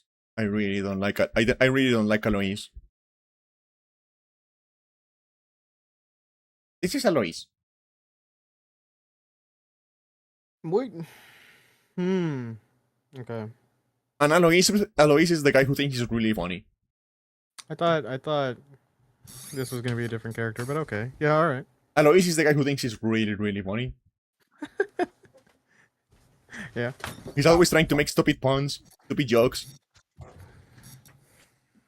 Yeah. One of his lost items is like a little joke book. And none of his jokes You are just- funny. You just never return it. Yeah, I haven't given it back. Oh no, I get you. I get you. And his jokes are never And- funny. And he just gives the vibes of someone who would have like a Christian alternative podcast if he was alive nowadays. Oh god. That would. I think one time when I was scrolling on YouTube Shorts, like way back, there was just like a Christian alternative comedian thing. And I was just like, in what world did the algorithm think I wanted this? Yeah. Oh, have you seen that video that is going viral on Twitter about like a comedian who tried to claim he was getting heckled? But then you watch the video and there was a lady who wasn't laughing and he started like harassing her, like why are you not laughing? Wow, the Stop most laughing. insecure. Wow. Stand-up comedian being insecure? That's a new one. Not all of them are, but some of them are. And it's like it is so cringe. It's like, my guy, have you tried being funny? Well, just don't single out the audience. Yeah, like if someone isn't laughing, just look at the people who are laughing and like answer Just with keep them. rolling. You keep rolling with the punches. You can't impress everyone. Yeah. Yeah, like even if you're actually funny, not everyone is going to laugh at you. Yeah, yeah. And to be fair, you got the money. They paid for the thing. Yeah. Okay, so another character. This child is named Sothis, Okay. and she lives inside of you, Okay. and she talks to you, All right. and she gives you the ability to turn back time. That seems a little busted. Yeah, you can like you have like a limited amount of times, like I think it's 5, where you can just like in the middle of a battle just like undo a couple of turns. Oh, you just mean in the actual I thought you meant in like some sort of story feature. Oh no, it Okay. actually happens in story as well. Oh. Okay. So she lives inside of your head, or your soul, or whatever. I don't know. He doesn't remember anything about who she is. Like I know who she is because I have played the game, but I'm not going to say it because maybe Chad wants to know. Okay. Not be spoiled. Not be spoiled. Okay. All right. Okay, so what other characters are we missing? Again, I'm avoiding the characters that are like from the other houses. We will get to them when I get to those houses. There is Yuri. Yuri, who is this guy is very gender. Look at him. He is very gender. Oh, yeah. No, but I like the design. He's a ruthless criminal, the leader of a gang of thieves. Oh. He has killed a lot of people. Oh. He's also really funny, so I like him anyway. Okay. Yeah, but he collected all the genders, and that is the reason he's so powerful. He collected all of them? Yeah, Or did he cast them aside? He has all the genders. He knows all the Okay. genders. Discord pronouns, any. I don't know the rest. There is Balthus. I don't know how you pronounce his name. He's another one of those guys who is just like a teenager the size of a mountain. Yeah, like your other guy? Yeah, except this one is even more of a whore. What? Because the other guy had like his shirt was like breaking apart, but it looked like incompetence or like being like silly, right? Hmm. This guy is just a whore. Okay. He's not really as shredded as the other guy though. Yeah, well, he's taller. He's taller? Yeah, So he's like lanky. he's 6'6". That's scary. He's like a lanky dude. Like a Uh, spider. and you know, cover them up whore. Yeah, I never got the whole like I'm gonna go shirtless into battle thing when I don't have to. There is Constance, which I think she's really pretty. I wish Constance was like I think she's really pretty, but I don't really like her personality. Hmm. I mean, I don't hate her. I just think she's like okay. Well, all right. Um, this is Constance.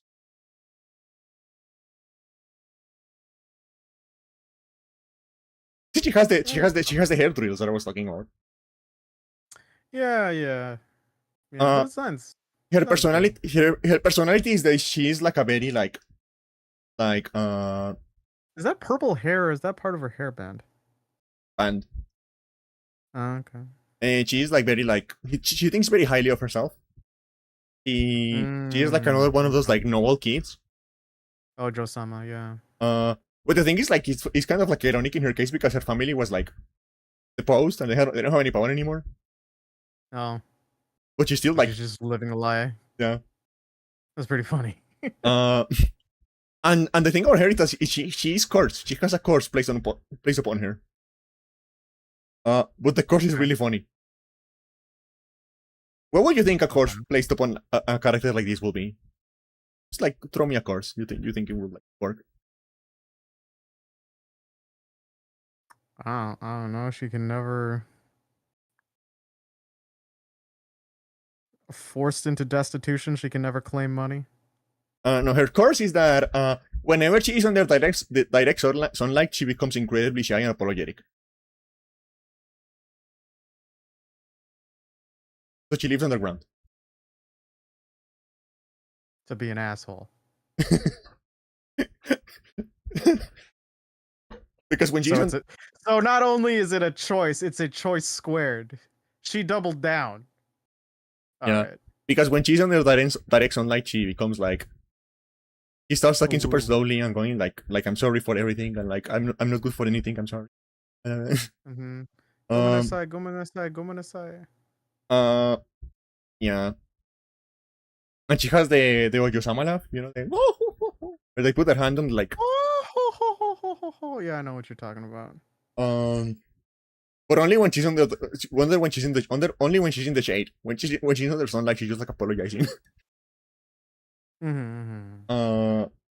And I'm just like carries bitch. a parasol around. Yeah, like she doesn't carry an umbrella. I'm like, why?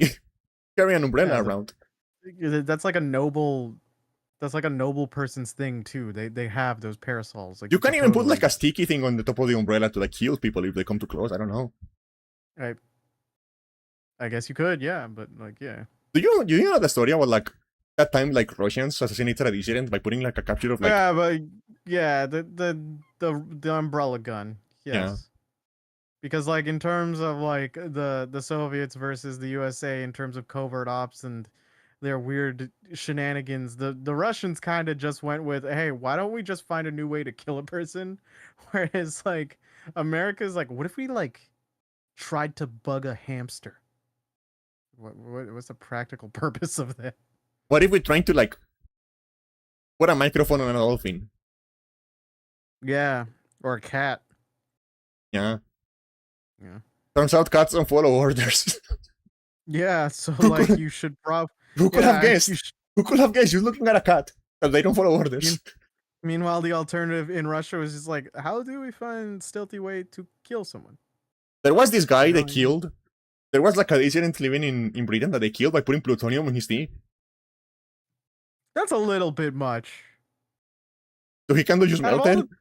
Out of all the things you could do, you chose plutonium. Yeah, they That's put a like danger for That's a danger for almost everyone involved, not just him. You could douse it. No, Like no. you could have arsenic. You could have That is the other funny thing about shit. plutonium. That is the funny thing about plutonium is that like the particles it emits are too weak to like penetrate the skin, but if you ingest it, it melts you. Okay. So they put plutonium on his tea, and he kind of like melted from the inside and died. Yeah, that's a little bit much. This is happy. He's great. Okay. He's very like sarcastic and cynical, but like in a very funny way. Mhm. She calls you chatterbox because you talk too much. Mm. And the funny thing about her is that she also has a curse Mm. placed upon her, and her What curse is is that whenever she sighs, monsters appear around her, so she cannot sigh. Which is like incredibly specific. That's scary. What? How? Why? Does a warp gate open? Like what? What's the logistics? Yeah, they just teleport to wherever she is. That's terrifying. Yeah, so she cannot sigh, she cannot go. Because then a monster appears. That's okay.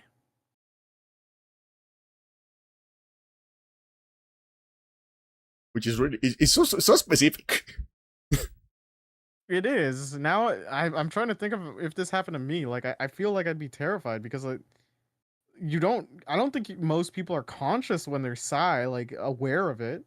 Yeah, it's like So yawning. I think it just happens. yeah, you could just be like finally relaxing and then boom, like giant Satan just pops into your living room and you're And like, oh god. and I should show you what the monsters in Fire Emblem look like. Okay. Because they're not tiny. They're not tiny little guys.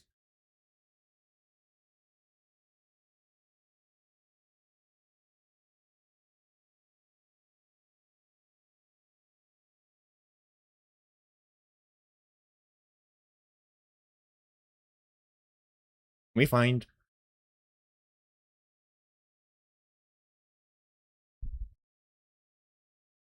Oh yeah, this is a perfect image because there's a human for scale in it. So this is the kind of stuff that appears in her living room when she sighs. Like she sighs and this just like appears in her house.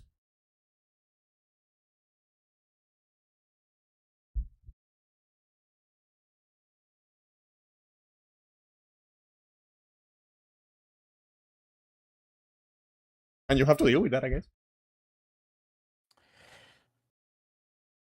How is she not dead?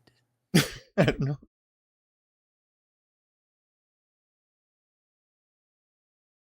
I was looking for art. I was looking for like portraits of like Happy, and I found this very very nice.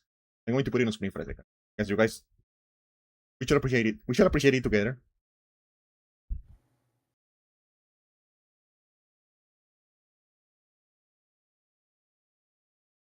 That's enough appreciation. Okay. Okay.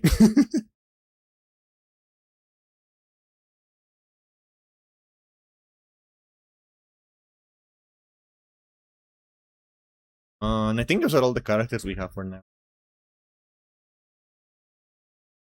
God help me. Why? I don't know how many because this is gonna be the podcast for the next X amount of weeks. Yes. Oh boy. If you guys want to check out her streams of Fire Emblem, Candy streams them at what days? Probably Thursdays. Probably Thursdays. Okay. Not even Fire Emblem Fridays, it's Fire Emblem Thursdays. Yeah. I don't like alliteration. How dare you? It is wonderful. Anything else in your week? She was supposed to stream. Yeah, no. Killa looped me in on how you guys have no actual weight to her decision making. The way the Even democracy though works in our server, yes. Even though she just makes a whole show of it. Hey guys, community, let's get involved and decide together what we're gonna play. Yeah, no, that's not gonna do it for me. And they, no, I don't know what I don't know what I don't know what you're talking about. They bought it for fighting. They are making me do this. She hates us because we know her better than she does. Yeah. Oh boy. Anything else in your week? We keep doing the Game Boy stuff. Okay. Hmm. And yeah, we played one of the Fire Emblem games. It was really good, as you would expect. Yeah. Let me look at my list actually. So we have for week 3. We passed the 100 game mark. Nice. We have played 102, I think. Hmm. So only 1400 left to go. You chose this. Yes, I know.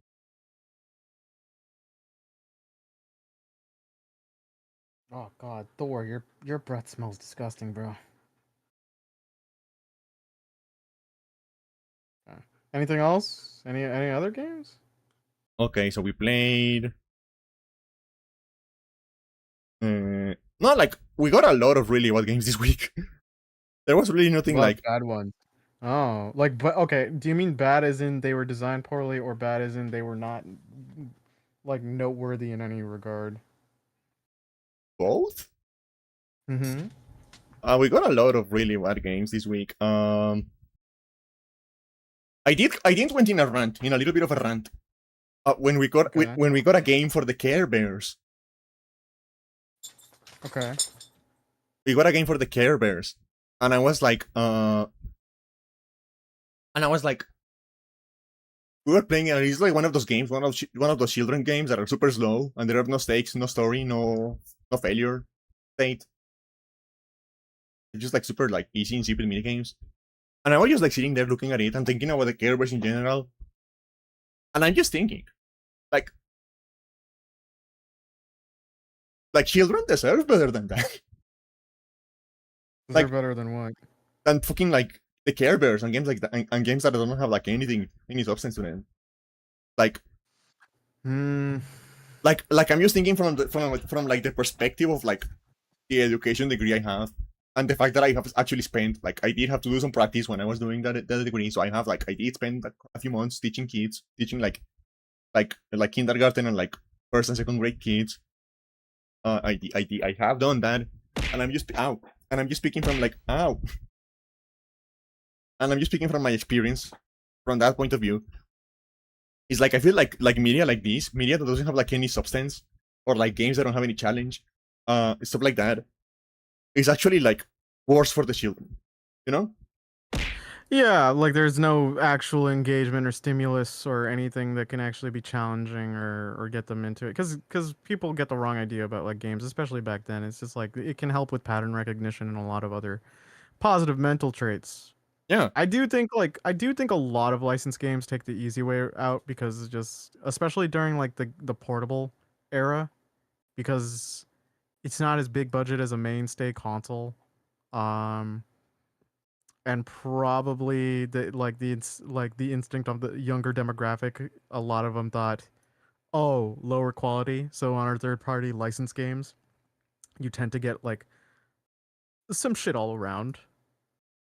Um, Bit of a bummer, but at the same time, like it's very hard for me to, cause I guess it's the difference of like our ages when we grow up, right? Because like when I was a kid and the Game Boy Advance was out, like I was anywhere from like what, maybe like 10 or younger, right? yeah, If I saw a Care Bears game, I don't think I would even be interested remotely in that. Like, it's a very interesting demographic. It's like here's the show that's like about the moralities of like of people and these cute little creatures trying to instill like kindness and stuff like that. Let's make a video game out of it yeah, on like low budget on a portable console. It's like it feels like like with each new addendum to the statement they pitched, the demographic just becomes lower already. yeah. But I'm just thinking like, Like like if I saw a Care Bears game in Walmart, I'd be like, that's a tax write off. yeah, Go ahead. But like I'm just thinking, like not only in games, but like in general, like just the concept of the Care Bears, like something so insipid and so like simplistic. Like children can handle a little bit more like stories in their TV shows and like stuff like that. A little bit more like, They can. They can. and they probably There should. there are yeah. At the same time, there were times where like I would play games when I was a kid and like definitely themes and ideas and even story elements flew over my head. But Yeah, it's good to have like an early start with a lot of like in-depth media and stuff like that.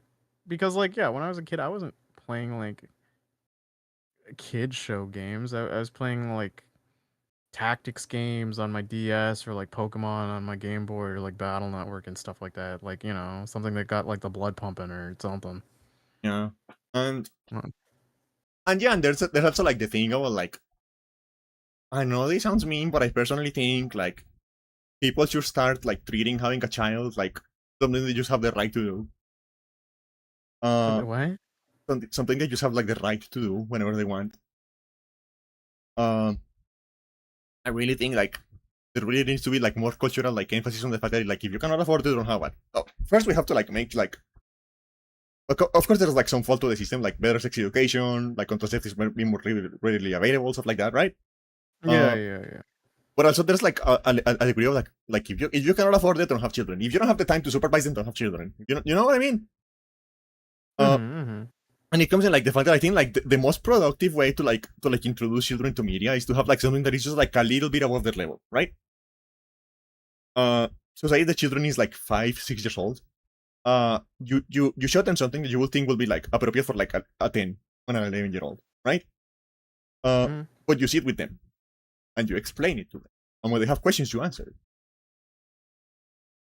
So now the act of like watching a TV show or of stuff like or reading a book or stuff like that becomes like an active experience of like learning with you as you like explain to them like what some stuff means, what certain like things that happen, like what the implications are, right?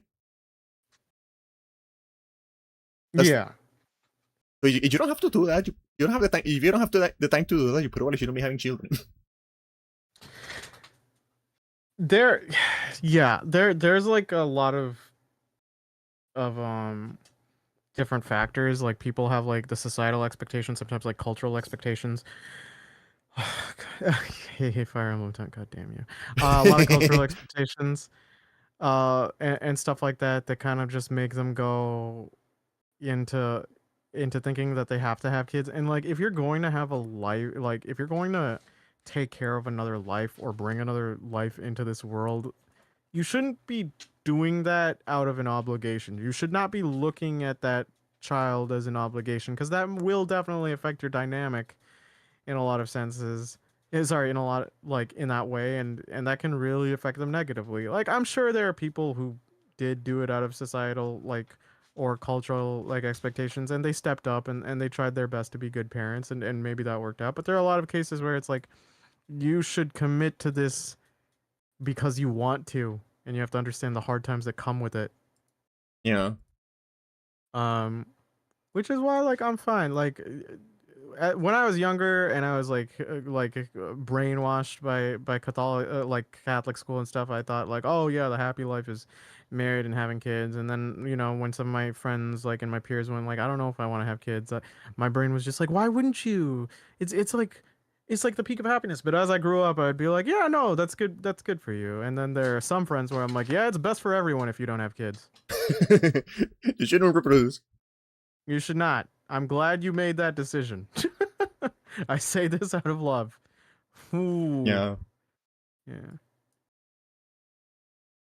But yeah, no, there were tons of games in the DS and the Game Boy catalog that were just for like younger kids who for some reason had that hardware and it was just like brainless, and it's like, you know, it's the shovelware problem. We also had it. Like, yeah. yeah, Nintendo was very big on that, and it's just like, yeah, you'll dig through a lot of slop. yeah. Okay, so Yeah. what other games we played? A game that just like confused me as to why it exists. Um, do you remember those toys that were like little like pill shaped things with like faces drawn on them that you would put on your table and they couldn't fall off. And you would push them and they would like bounce back to like the upright. Do you remember those things? Could you say that again? Do you remember those toys that were like little like peel-shaped things that you would put on your table and they would stand up upright, and you would like push By them tipping them over and they come and back. they will come back. Yeah, Yeah, I remember those things. they made a fucking game out of them for some fucking reason. Mm-hmm. And it's like a puzzle match. It is like one of those like color matching games where you have to like match the faces to like the bodies, and it's like, who is the target audience for this? Why did we make a game for this? You know what's the weird one? Yeah. Is this was like a big craze when I was like in elementary school. There was like a thing called tech decks, which were the mini skateboards you would use with your fingers. There's been a resurgence of that. Yeah, and I to this day still don't get it. Because all my friends would do is roll them on the table and then make one of the fingers like slam the back of the skateboard. Or sometimes they'd manage to do the flip and land it right, and that was about it. The point of tech decks is training your fingers to boost some pussy.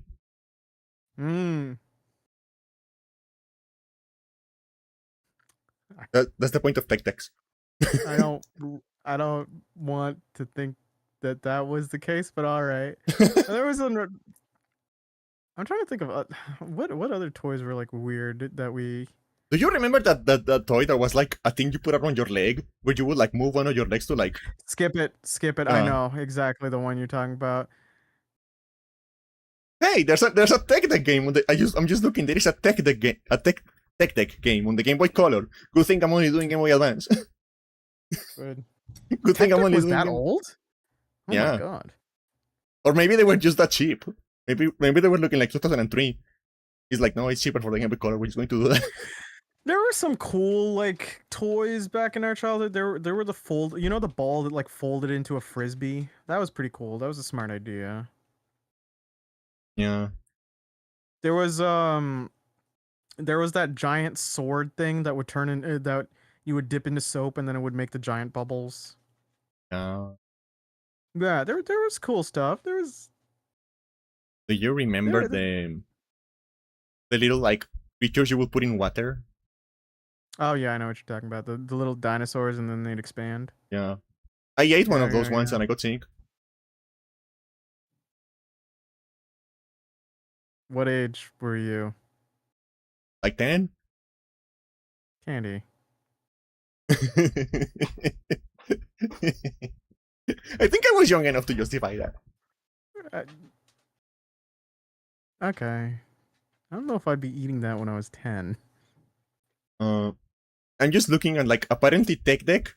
They also make like something called like handboards, which are like bigger, right? Mm-hmm. So I'm just looking at them and I'm thinking, what if you just like got 4 of those, strapped them to your arms and legs, and just like started running around? Wait, we've talked about. Okay, wait. You know what thing in elementary school that I still want to this day? What? Heelys. Oh yeah. I want Heelys so bad. They're so cool. Especially the ones with lights. Yeah, so I found Heelys with a bottom rim that has lights. I think they also you can program what the color is with your phone. And I just wanna roll and go Noom. Yeah. That's all I want. They should make Heelys with like speakers, but you can like pick a song. Oh my god, we need to trademark this really fast. Heelys with like speakers so you can pick a song. And you Tokyo Drift, but with Heelys. Yeah. Gas, I'm gonna step on the gas tonight or fly. Hiya. Yeah. You use your Heelys for like blasting a rainbow of lights, and you're just like rolling with like sunglasses on. It's just like Skate the Infinity with a fucking with Heelys. I'm trying to think of other like childhood like toys that kind of like were big fads that kind of like fell out of favor. I remember Neopets used to be a big thing, and then like oh yeah, I spent so much time on Neopets. There was a McDonald's crossover that had Neopets plushies. and it was essentially like gotcha plushies. And they made so many different plushies, and like I had so many friends who bought so many different ones. They were just like a total craze for a while. You know what I had a lot of? What? Those like plug and play systems that had like only 3 games and the controller was the console. Yeah, no. Yeah, I never liked those. I did have a friend who had the totally like the total bootleg one, which was just like I think like what maybe 200 like NES games just loaded onto Oh it. yeah, I had one of those as well. Yeah, yeah, And it because looked like like a you always PlayStation. knew it. Yeah, yeah, it just you totally knew that this thing was bootleg, but you're like, yeah, it has all the games on it, Do you know they still and it make Sega worked. Genesis in Brazil? Yeah, that's because Brazil is in a different era. And they're like officially licensed, so they're not even bootlegs. Like Sega gives them permission to do that. Yeah, no, I think I've had this conversation with you before. It's just really funny. What a magical land. Yeah. Come to Brazil. They still they still love Saint Seiya over there. So it is so you know what, Brazil? I respect it. Yeah. Okay, what other game we found? Oh yeah, this game confused me a lot. Because like, and it was because of like a misunderstanding based on my childhood memories. Because I really vividly, I really vividly remember. It was 2011. Yeah. It was Christmas time, so it was vacation. We had like because like on December we have like a 2 month long vacation around here, right? Um, so my mom was traveling to visit her family in like the big city, and I was home alone. Um, and I was 13 years old, Mm-hmm. and I turned on the TV, and I go to TNT. Does that channel still exist? TNT. I'm surprised. I guess Anyway, maybe. anyway, I turn on the TV and I go to TNT and I see an ad for something called the Sports Illustrated Swimsuit Special 2011, Hmm. and I think my mom is not here. I can just Okay. watch this as many times as they air it. I can just watch it as many times as they air it, and Oh, is so that it? That's I did. I watched it as many times as they aired it. And okay, and this week we got a game called Sports Illustrated. Oh, well. You just threw that story in like it mattered. Like what? yeah, yeah. And this week we got a game called Sports Illustrated for Kids. And I was Oh, confused okay. because I was under the impression that Sports Illustrated was like a porno mag.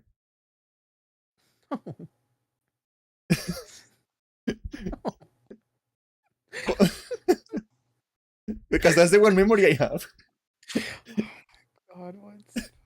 That's the one memory I have. Sports Illustrated. Are you on your ADHD medication yet? No, Me either. I don't want to give it to I me. was. Why not? I don't know. Apparently, this is wrong with like a lot of the other stuff I have to take. Can I tell? Oh, yeah. Okay. Yeah. You keep going. Um, so it was like Sports Illustrated for Kids baseball, and I don't like sports games, but this one might genuinely be like the worst sports games I have ever played. Like, first of all, it is trying to do like 3D on the Game Boy Advance, so it doesn't look great. It's like very noisy, very uh like grainy, very low resolution. Like the frame rate is super low, and like uh the field is 3D, but the characters and the ball are 2D, right? Except that they did it wrong, so the perspective doesn't work. So it is almost impossible to determine when you have to hit the ball because it is moving like at the wrong speed. So it is very disorienting to look at. And also, they program the AI doesn't want to play. They just like when is the AI's turn to bat, they hit it so poorly that it just kind of like lands like right next to you, and you can just like eliminate it immediately. And it's like it was such a weird freaking game, and all that, and the entire time I was thinking about boobs because that's the connection I have with Sports Illustrated. That's the connection you have with everything.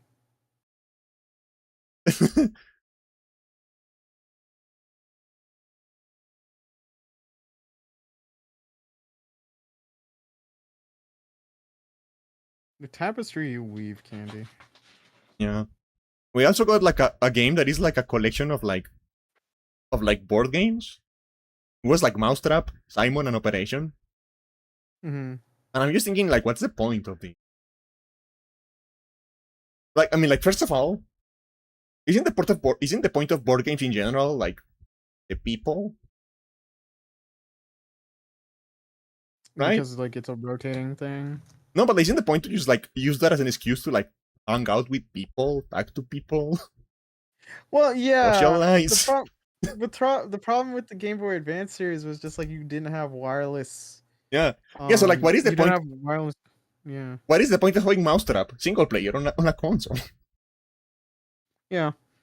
And then like in the case of like Mousetrap and Operation specifically, those games are very physical. Like, there's a lot of like very specific interactions you have to do with your hands. So it's they just kind of completely lose any point when you're just doing it with a controller. Like, what's the point of Operation if you're not dealing with the fact that your hands like they'll tremble and like move a little bit to the side, right? Like, what's the point of playing Operation with like a controller on a screen? The point of Operation is that your hands are not steady. You have to try to hold them. I mean, I guess Surgeon Simulator was like the closest thing too, right? Yeah, but Surgeon Simulator was designed for like from the ground up for a controller to be engaging in a controller. Operation was designed from the ground up to be engaging with your hands. Physically. Right? Like, that's the point. What's the point? I don't get it. Why did you do that? I'm sorry, the Mousetrap theme song is getting stuck in my head now. Did you guys have that ad? No. Maybe we did, I don't know. I didn't watch a lot of TV growing up. I was mostly on the computer. It's like, what was it? It's like, it's a zany action, a crazy contraption, the fun is catching in Mousetrap. So that's the song. You remember that one? No, we didn't have that. There is no joy. Will it even work in Spanish? I don't fucking know what you guys did with your lyrics. Oh yeah, another game that sent me into a fucking rant. Okay. We got a tennis game. Okay. And I was playing a tennis game. And I was thinking, what's the fucking point of this scoring system? What do you mean? Why zero love? Why are you counting from like 15 to 15, except the last one where it's 10 points? I wouldn't know. I'm not too familiar with tennis. Okay, so in tennis, when you have 0 points, they call it love. So if you're like tied for like, I know that. I know. Like usually it's like 15 points each, but and I think like first to 45. No. And then you have like 15, and then you have like 15 points, and then you score again. Yeah, no. And you get 30 points. But then your next one only counts for 10, so you get 40 points. Oh, and then you win. And then when you have 40 points, it is a match point. Okay, yeah. And I'm just like sitting there like losing my mind. Why don't you just count up to 5? And the first 1 to 5 wins. Why do you need to invent this whole like? Yeah, what would be the partial pointing system? Just like, is there a partial point system? What do you mean? Like, because when you score a point, it's 15 love. Is there any way to which you would get like 10 points at the start instead of 15? No. Then yeah, that's esoteric and stupid. Just count to 5. Because at least with like basketball that goes by twos, you can make the argument on the range because of like a three throw will be 3 points and a slam dunk is going to be like 1 point.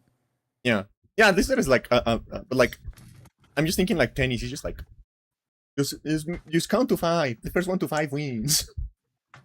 It will be the same game. What are you doing? You know, I don't get that pointing system. Like, why? I don't even think table tennis does that. Yeah, like football has a lot of stupid rules, but at least you just count up, and the one with the weakest number at the end wins. Yeah. It's like, And like golf, as stupid as golf is, they just count down, and the one with they just count, and the one with the least points wins. Mm-hmm. I don't know. Like this goes back to like I think we are trying sports are trying too hard. We need to simplify we need to simplify a lot of them, merge a lot of them. Merged a lot of them. Yeah. There's a lot of sports that are just like the same sport, except the ball is a little bit different. Or the field is like 2 inches smaller. And it's like, do we need that? What would be the best two sports to merge? That's a good question. Okay, so I feel we should like get rid of American football and just like everyone who wants to play violently just play rugby. I don't even know the differences between rugby and American football. We need to get rid of what was the name of the stupid game with like the paddles and the horses? A cricket?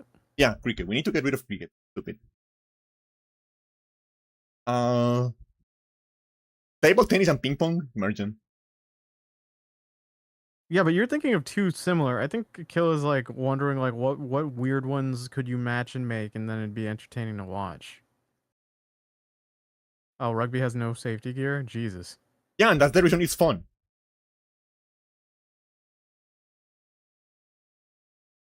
Like I have talked about this before. I feel sports are lacking on blood. Volleyball. I feel sports. I like volleyball as it is. I feel sportsmen are too weak nowadays. Like I see the football. I see the footballers, like crying about like being like slightly touched, and I'm like, you need blood. The earth is thirsty. I think there are too many rules preventing like people from just like hitting each other every now and then. In general, in like every sport. There's like something called Sepak Takraw or something like that, which is just kicking volleyball. Merge that with regular volleyball. Just go all limbs. Yeah. But I'm trying to think of like, because sports they cover so many different like. There's so much range here. Like I don't think you could merge some of the sports without it just kind of losing the other two's identity. Like what are you supposed to do? Merge basketball versus soccer? It's like, what do you want? Do you want like a short goal? No, I mean, like, do you want? They are different enough. They are different. Yeah. I mean the ones that are too similar. Okay. The ones that are too similar, we just like merge them to like make one super sport. You okay? All right. That I can sort of get. All right. And we just reduce the rules. We just reduce the rules. Like I'm not even talking about the blood because I know I'm a psychopath. I'll be real with you on the soccer thing. Every time a corner kick thing comes off when a goal, where it's like, oh, the goal doesn't count because it's a corner kick. Yeah. I never. What the fuck is an offside? Yeah, that's what I meant. An offside. And it's like, if it has to be a situation where the refs have to like keep going, like, no, that's what it is. And then you make the like you have to get explained why it is that way. I feel like the rule itself isn't working. If you need to sit there and watch a replay with a board of judges, you're thinking too much. Yeah, it's a bit odd. I think like sports about speed are the only ones that need cameras with slow motion because makes sense there, right? Yeah. Because like photo finishes and stuff like that. Every other sport you don't need zoom ins. You don't need like to look at the camera to determine if it was like if you cannot see it, evidently get rid of the rule. Well, yeah. To be fair, there are some judgment calls. For instance, like, well, I guess like with baseball it would be speed, because it's like, oh, did he touch the base first or was he out first? Yeah. Yeah, but again, like if it's a question of like speed, then it's fine. You can use the camera. Yeah, makes sense. Yeah, you're. I would go like yeah. But everything else, like, if you cannot see it, it didn't happen. Okay, let's say you could implement one sport in your life, like you would play it recreationally. What sport would you pick? I don't know. I don't like any of them. Okay. Like I'm trying to think of like the ones I know and like that. I'll be real. I'm pretty bad at team sports. Like not like just my coordination is not that great. I wish I could be more useful to people, but I Yeah. like if someone goes like, "Oh, we're gonna play like some basketball. You want to join?" I'll be like, "I will slow you down. I assure you." Maybe archery? That would be fun. Okay, if we're going on that. We have a sport around here, which is really fun. Uh, Mm-hmm. we put a wooden board, right? Um, Mm-hmm. we no, it's like more of like a wooden box, right? We fill it with Right. sand, compacted Okay. sand, and we start digging holes on the sand. And then we fill the Okay. holes with explosives. Okay. And then we take a ruler and we count a certain distance away from the box and we draw a line. And then we take turns throwing big pieces of metal at the wooden board. And the one that makes the more booms wins. You're like you're creating like cyberpunk dystopia sports. Is No, what you're doing. no. That is a real sport. That is like a Colombian tradition. What is? Okay. I didn't make it up. It has existed for like 150 years. Why would you be doing that?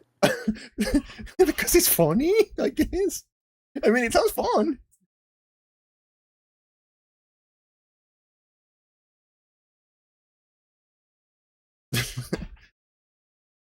um, yeah, look at it. Tejo, or turmeque, is a traditional throwing sport in Colombia. It is distinctive for its use of small targets containing gunpowder, which explode on impact.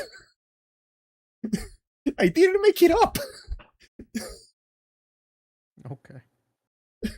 The game consists of throwing a metal puck or disc across a field at a 1 by 1 meter board at a distance of approximately 18.5 meters. The board is covered in clay and set at a 45-degree angle. Wooden frames covered in clay act as protective board to keep the tejo from hitting other elements or people in the neighboring area, and are called tablas. Inside the tablas, there is a metal pipe or car spring designed to cushion the impact of the tejo. The pipe is the target where the tejo is meant to hit. The pipe is set at an angle is set at the same angle as the frame, 45 degrees. The tejo must be thrown within the throwing area, and the goal is to impact the inside of the target and the end of the field. A chief characteristic of sport is the use of small exploding targets that contain gunpowder, commonly known as mechas. These usually triangle-shaped envelopes with explosive material inside are set on the edges of the pipe. When struck by the tejo, they explode loudly, creating a sound similar to the one created by a small revolver. So it's literally just like a bunch of like little explosions happening as you throw a fucking ball of metal at a wooden board. It's really funny. This is so weird. Oh, okay, wait. You know what sport I'd kind of try? What? It's a southern Asian one, kabaddi. It's a contact sport. It seems silly at first, but it's actually kind of cool. How do you spell that? KAB ADDI. Kabaddi, Yeah. It's a contact team sport played between two teams or several players. It's one of the traditional games of South Asia. In the game, a raider enters the opposing half of the court to attack the defenders and attempt to return within 30 seconds without being tackled. Okay, so you're going to like the other side, try to touch everyone without them fucking you up? Yeah, so you pretty much like you have to you pass the line as the raider, so you're the attacker of that unit. It's kind of like dodgeball too, and you tap as many people as you can to get them out and then return to your line. If someone drags you and then you're down for the count and you can't reach your line, right? Because you have to touch your half of the court in order to be like safe. If they catch you and put you down before you do that, you're out.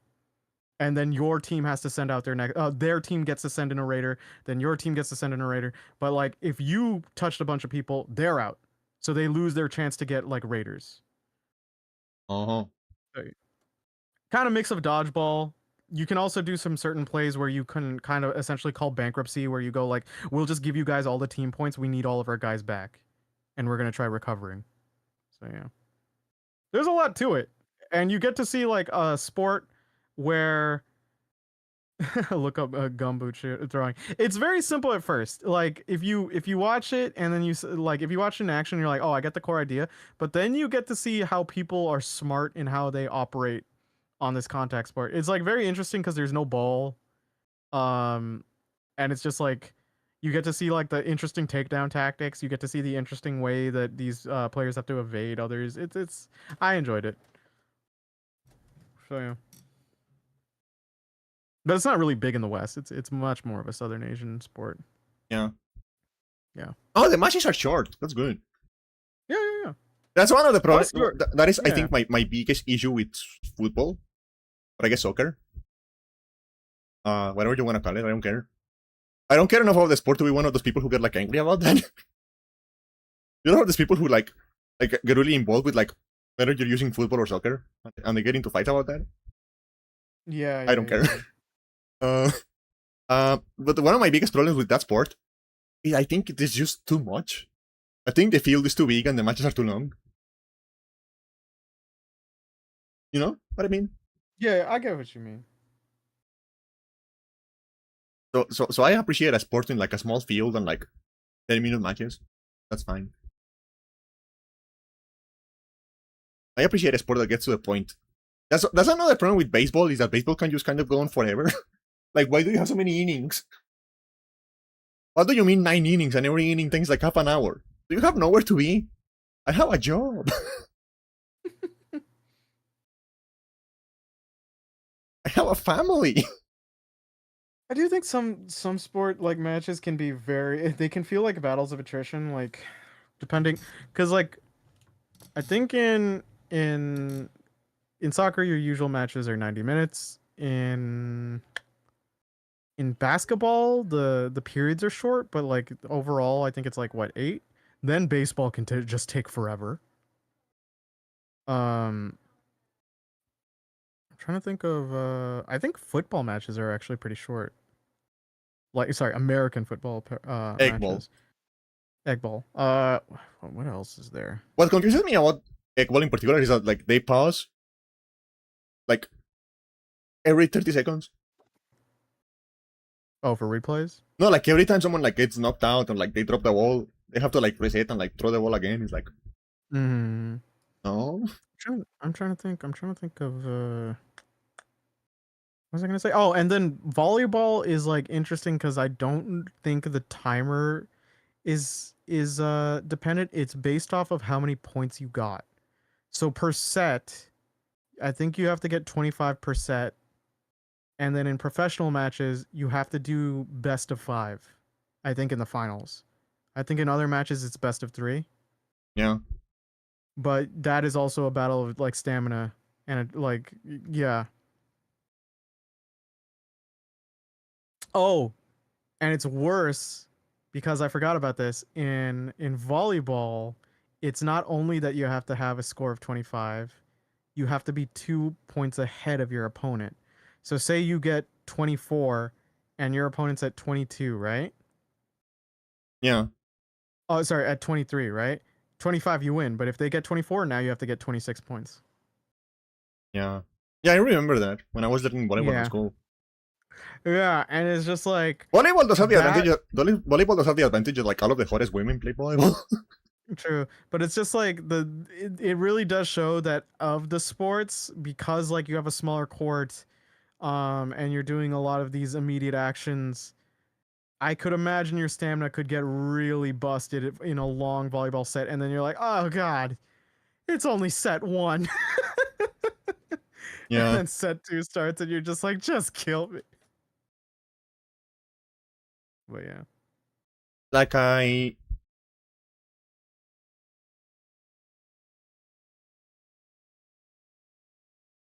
like yeah. So many freaking Any more games in your GBA revenue, like retinue? nothing Your interesting. your account? Okay. You haven't talked about your week? Yeah, because you took 2.5 hours to talk about Fire Emblem.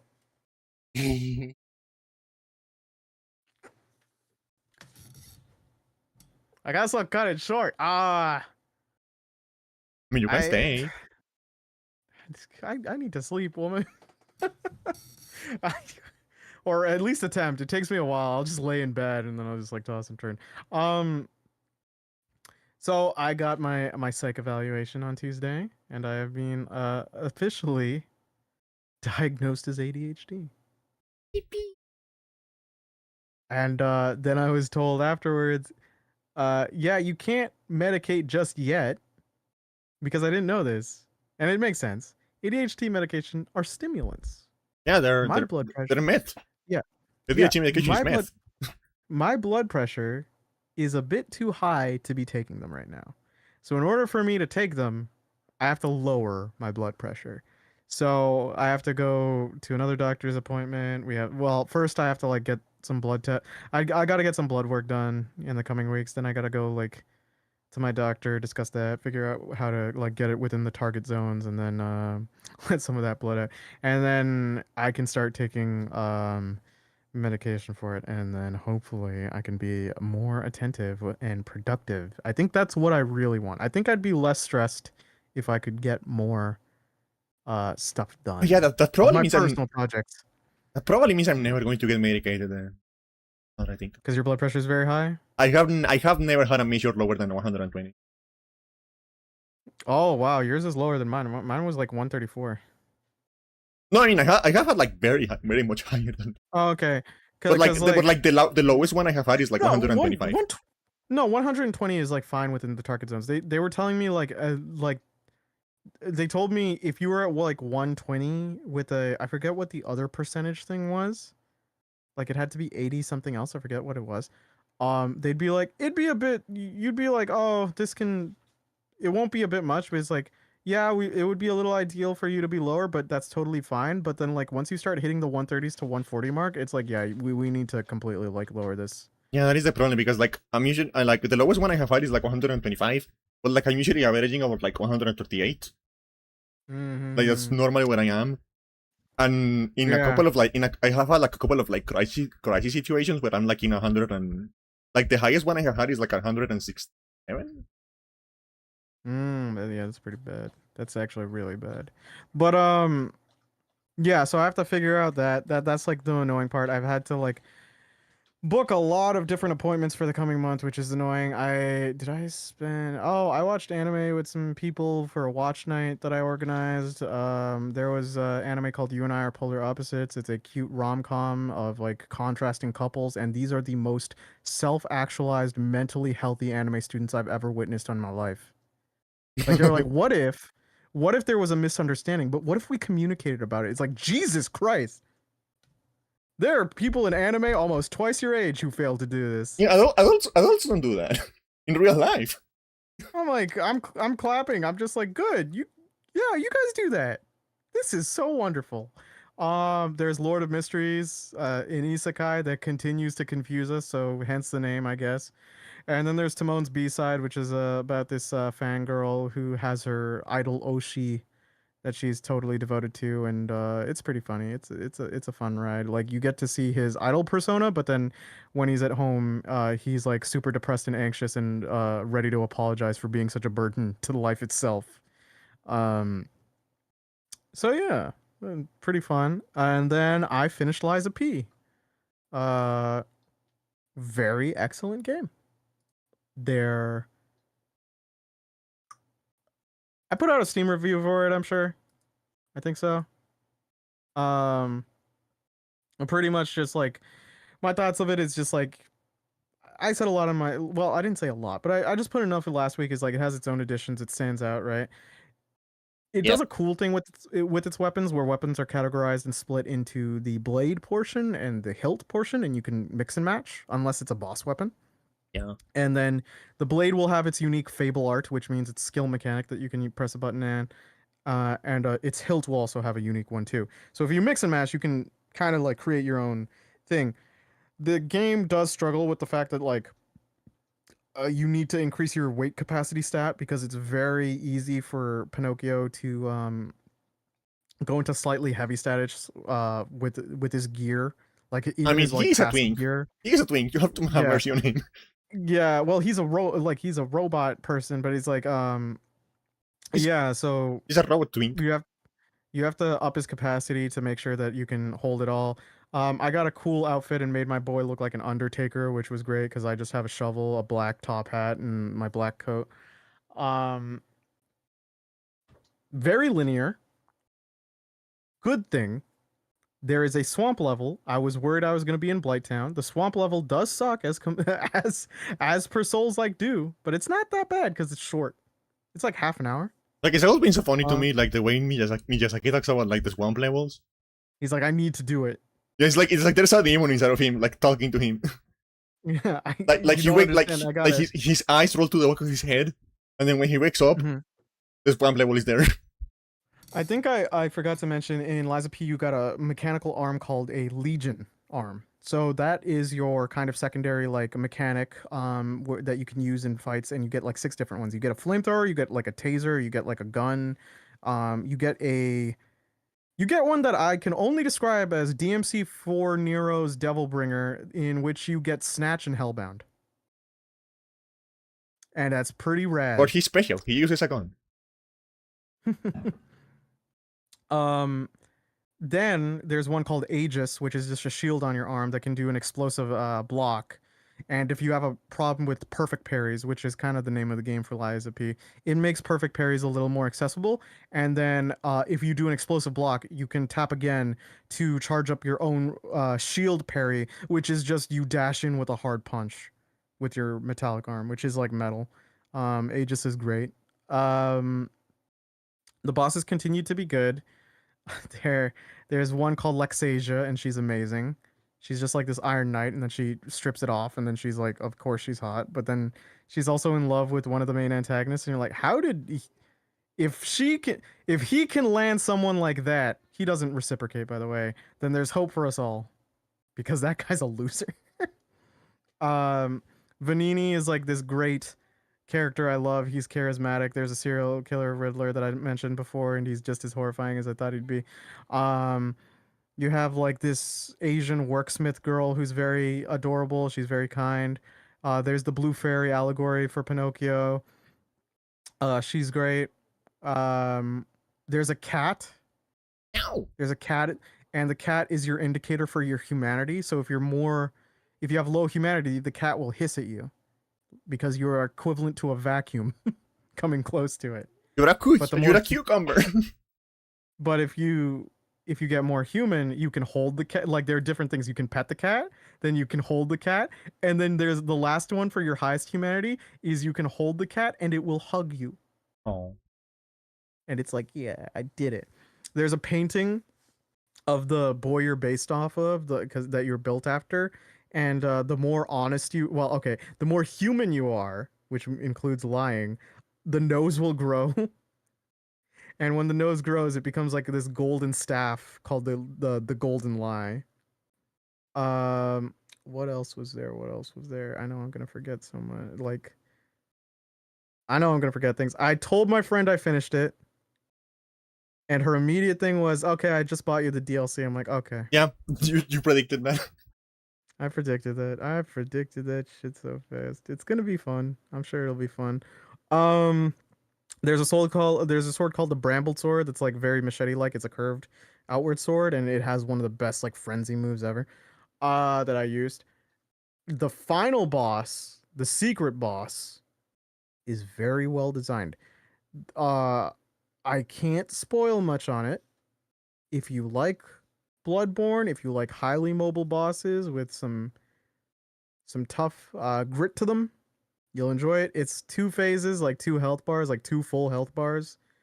Um, the first one, Rookie like say you numbers. die, the say you die in the first phase, you can literally cheese that first phase just to get straight to the second phase. It's not that bad, but like yeah, I can see why some people would get angry. I found this out after the fact is that Liza P got lower difficulties patched in. So I picked what I thought was the hardest difficulty, and then my friend told me he's like that's actually standard because people were complaining, and then it kind of went down. Like they had 2 new difficulties. Um, so here's the thing for Liza P. Do you care about abstract spoilers? Not really. Okay, so at the end of Liza P, an NPC that I did not trust from the beginning, who I could totally see our friend Patch go, I would want to impregnate him because he's a timid, shy fuck. Reveals that he is not timid nor shy, and he has But he is machinations. a big fuck. He that slippery snake oil fuck. He reveals that his name is a name that is shared across different fictions, and he talks about how their immortality plan is developing and how he has to observe the puppets. And he's on a train to a different land, and he's like, "I'm still looking for her, Dorothy." And then it cuts to a girl in red shoes walking, and she clicks her heels 3 times to Oh no. insinuate that the sequel to Lies of P They're will be doing a the Monster Wizard Bear of Oz. shit? It's really funny. Now that being said, I don't think that I think that NPC is going to be the only connecting point, or at least his organization, which is fine. But because you can't bring P into a sequel when he doesn't speak. They're gonna do a Kingdom Hearts. Yeah, but I don't think there are. But it's really funny. It's really funny. I'm interested. I'm interested to see how this goes because Dorothy seems to immediately have a personality. So it's like, okay, am I gonna get a talking protagonist? Am I really gonna be Dorothy? What am I gonna be? And I hope she's hot. I wouldn't know. But like yeah. Oh, I also got the what my friend told me was the true ending, which I'm like, okay, good, because like you just maximize your humanity. Uh oh, there are some amazing NPCs that are very personable to you that make this a lot more involved than a like Dark Souls or Bloodborne story, right? Um because they're talking to you. And there's one lady, she was a beauty in her youth. She's older now. She's kind of run with this disease that's a recurring thing in this series, and she is like a mother to you. She's so polite, so elegant, and so sweet. And one of the things to raise your humanity is at some point in the game you walk and she's just staring at a photo of herself in her youth, and he's like, "Do you think I still look as beautiful as that portrait?" And you're like, "Yeah, of course, mom. Yeah. Why would you ever? Yeah, why would you say that?" And your mom knows you're lying, but she immediately goes, just like, "I'm so glad you were raised with manners." And I'm like, "Oh, mom."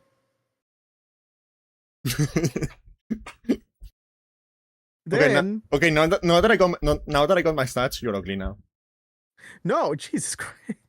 And then she's so friendly to you. You have a mini quest to get her a cure, but it can only like all it can really do is like it can't stop the death if it's taken over most of your body. At best, it can like relieve the pain, right?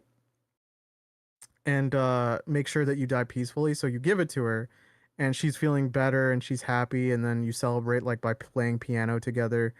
Um, and then at some point in the game, she passes away, and you go to her chair, and there's a record there, and I think it's the song that you played on the piano. I can't recall. And there's a letter, and it says to the lovely gentleman who gave me back my time. And I'm like, "Mom." And then this is before, by the way, that the your safe space was ransacked, right? And I was like, "Oh, we got attacked, but luckily people are safe." And I saw the picture of mom got defiled, and I was just like, "I will slaughter them all. Yeah. How dare? I will bury them in the hotel's backyard with the very shovel I use. It's good for cleanup." So I did. I did. There was a boss that was 4 siblings. I killed that entire family. You know, like like when a game gets you like that, like yeah, I know that emotion. I have felt that before in real life. Yeah. Like there's like going back to Fire Emblem, there's a conversation because Flame has the little girl that is always talking about fish. Mm-hmm. She has an older brother, right? Mm-hmm. And he's super normally super serious, super like stoic. Yeah. But then you have a conversation with him, um, where he's like, "I have heard that some people are making advances towards Flame. Have you heard of any of those people?" and like as you have that and you like talk to him about that, and as you like have that conversation with him, um, you can tell the voice actor is doing a really good job at like doing that. Like you can tell he's just like trying to like contain some fucking like he's very angry right now. Yeah. Yeah. Exactly. He's very, but he's trying to remain stoic, and I'm like, yeah, yeah, that's how it was when my sister started dating. That's how I felt. That's how it went. I so the people who ransack your building are like a boss, a group of 4 people who were a boss before, and then two people who were NPCs who you helped the second time. You gave them a golden fruit to help one's blindness. And I was just like, I could forgive a lot of things, but I will kill you. And then you kill the four. Then you find the blind guy, and he's like, you were a friend to me. I was only doing it for the job. I'm so sorry. We don't have to fight. I'm like, I will spare you for now. And then I went to his sister, who was very hot. I was like, I guess I'll spare you too. And then I went to Geppetto, and he, throughout this entire game, is the most shady person. And you're totally like, this guy has machinations. Because anyone who keeps on calling the puppet, my son, my son, my son, and going like, you always trust your father, right, son? Like anytime he spits stuff like that, it's like, yeah. I know you're machinating, motherfucker. I know you're machinating, but yeah, it really solid experience all around. There are things where it's slow at the start, but then like a lot of the lore, a lot of how it does things differently from Souls is just so refreshing. There are things where it does do things similarly, like Bloodborne and stuff, and it's like if you have Souls fatigue, I can see if it's slowing you down, but really fun time. And the DLC, from what I've been told, is essentially a prequel, because the way Liza P ends is it definitely feels like everything in that story is done for those characters. Yeah. So we have to move on to someone else. But the prequel, you have some room. So I was like, okay, yeah, that makes sense. Like prequel DLC. So yeah, I'm looking forward to playing it. I mean, it is called Overture. It makes sense. It's kind of a prequel. Yeah. So like the Overture is like Mini's introduction. Yeah, exactly. So it's about. I didn't record most of my like Liza P playthrough because I was just like, I'll probably be like end game stuff so I can show off like what I want to do or like what I can do in the DLC because I'll have most of the stuff I want anyway. And I can't wait to actually play Overture. That being said, oh my god, does Liza P require me to do nuclear meltdown like shenanigans? That thing heats me up on my default settings on my 3070 Ti. Like it runs at like 4K and then it goes to 120 FPS and like I lower it. Why are you going this? Like my fans sound like jet turbines. It's free heating. Yeah. And then I lowered it and it's like, oh, it's fine, but now I can tell the difference. I was like, oh. But hey, good game. I recommend it. I recommend it if people haven't played Bloodborne and you want to play a Bloodborne game, play Liza P. Yeah. If you have played Bloodborne and you want more Bloodborne, play Liza P. Bloodborne? Did you say Bloodborne? That's for you specifically. I do have a fetish for blood. We have talked about it. But like, yeah, no, I highly recommend it. Luckily the DLC is only like I think at most 20 hours. Yeah. For a completionist thing, so I can. Oh wow, a short game. 20 hours. Yeah. Yeah, I love that girl to death, but the recommendation she has for me where she's like, you gotta play you know what your microphone Nick, I cannot hear you.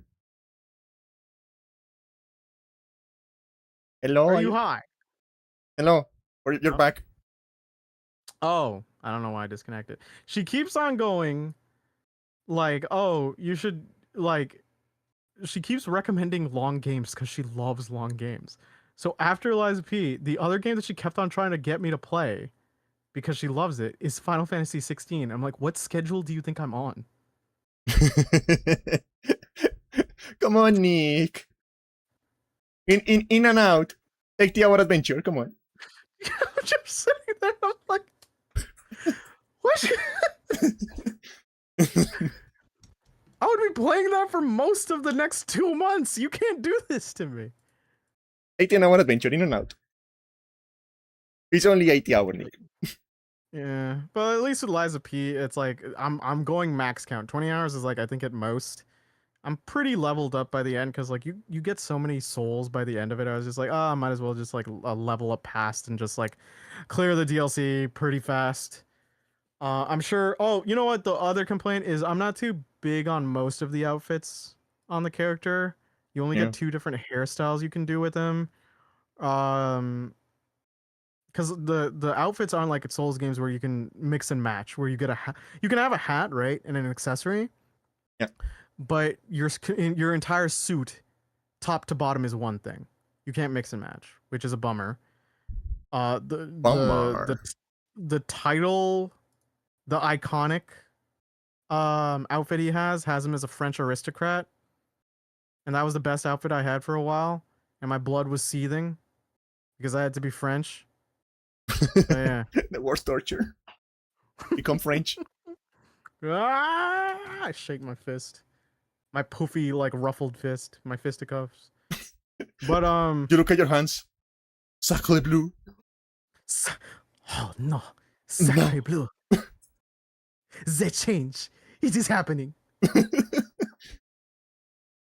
Oh no. Yeah. I'm French family. I can do this. All right, I Uh, forgot you're brown, so this is technically racism. yeah, I guess so, isn't it? Would it be crazy that my Southern Asian blood may have a bit of a thing against some colonizers? How odd. Oh, woe is me. I do It feel like also I could have. be. I do feel like I have Mhm. a genetic disposition for like disliking people from Spain. Yeah. I also, It's like in my I blood. also, It's like I also may, I also may be from, I also may be from Ontario, which has a very big rivalry with, with Quebec. So, It has always been like mhm. every time I see like news about like the whole mess with Canada and the two languages is just like this isn't like a case of like indigenous languages. Just pick one. Just pick one. the Stop fucking around. majority, the majority of our country speaks English. It's just Quebec that kind of goes for for interchangeable. And to be fair, encouraging a bilingual country is very, like, it's ideal. But most people who are not in the province of Quebec do not bother speaking French. Like if you want to be a bilingual country, pick like I don't know one of the like native ones to like make up a little bit for the whole like school thing you did. I don't think that's going to make up for the very diminished population or the terrible reserves or anything of or the that nature. or the highway of tears. Yeah. Or the I don't think, residential schools. yeah. I don't think just teaching the language is gonna do that. I think maybe we might have to teach the history of it. Could we do that? Maybe give them a bit of money. Yeah, maybe give them way better living conditions. But hey, oh Canada, okay. You know what the funniest thing is? You didn't create the Geneva Convention for no reason. Patch, our friend, is an Aussie, and she jokingly mentioned once is like, oh yeah, like how you guys poorly treat your indigenous. I'm like, hey, one, we're Commonwealth. Two, you don't get to say that. You guys aren't clean of this either. Hold on. Yeah, they just fucking ship them to like other countries. Like, I'm just sitting here, just like, what? Woo. Okay, yeah, Australia, number one friendly to indigenous country. yeah. All right, How do you but yeah, pronounce Toronto? I always say Toronto. Is that how you pronounce that? no, if you're from Toronto, you don't say it with a T. Toronto. Yeah, you say Toronto It's because like that. that. It's Uh, like the city Patch lives in. I always thought it was Melbourne because it's written like Melbourne, yeah, but it's Melbourne. like Melbourne. Melbourne. But what was I gonna say? Okay, yeah. So as much as I jokingly dislike the French, it may also be because as a young child I was forced to learn it, and we rarely ever used it outside of school. And then I also had family in France. And I have a varied relationship with them. Have you? Yeah. I don't know. In Mhm. school, we only learned like Spanish and English. And English makes sense.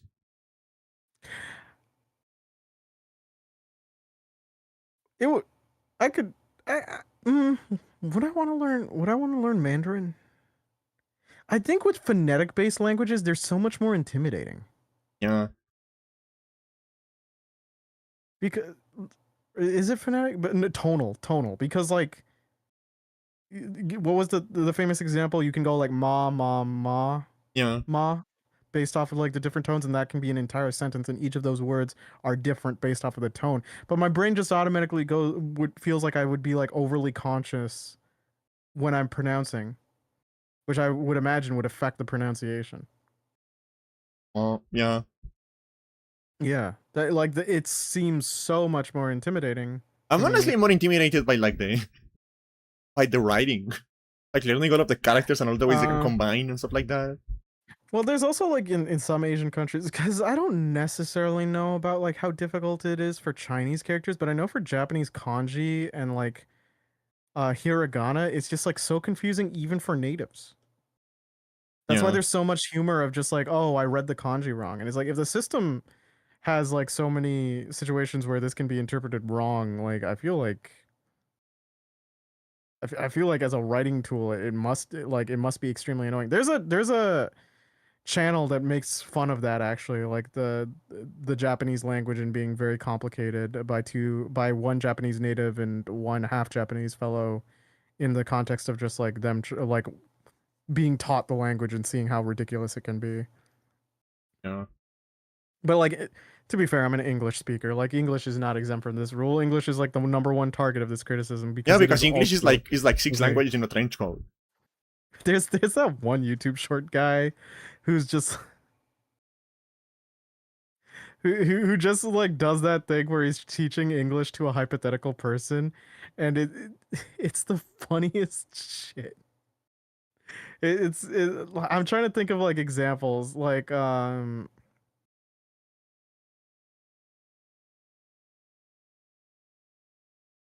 oh man, I wish I had, but anytime he shows like rules and stuff like that, right? Yeah. Um, like the person will go like, "Oh, so with this pattern, it should be this," and he'd be like, "No, what would you think?" And then he just cuts off Yeah. because No, like the yeah. hardest thing about English is the phonetic consistency. Mm-hmm. Because like for example, like think about like any random syllable, like T Mm-hmm. O, like or like the T and an O. Mm-hmm. If you see those two letters together in a word in Spanish, it will always sound the same. Mm-hmm. It doesn't matter what the word is, what context they are in. If you see two letters together in Spanish, they will always make the same sound.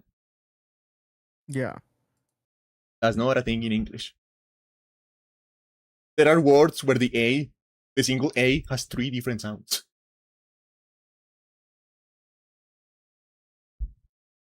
Oh yeah. So like it's so the past tense of sneeze is sneezed.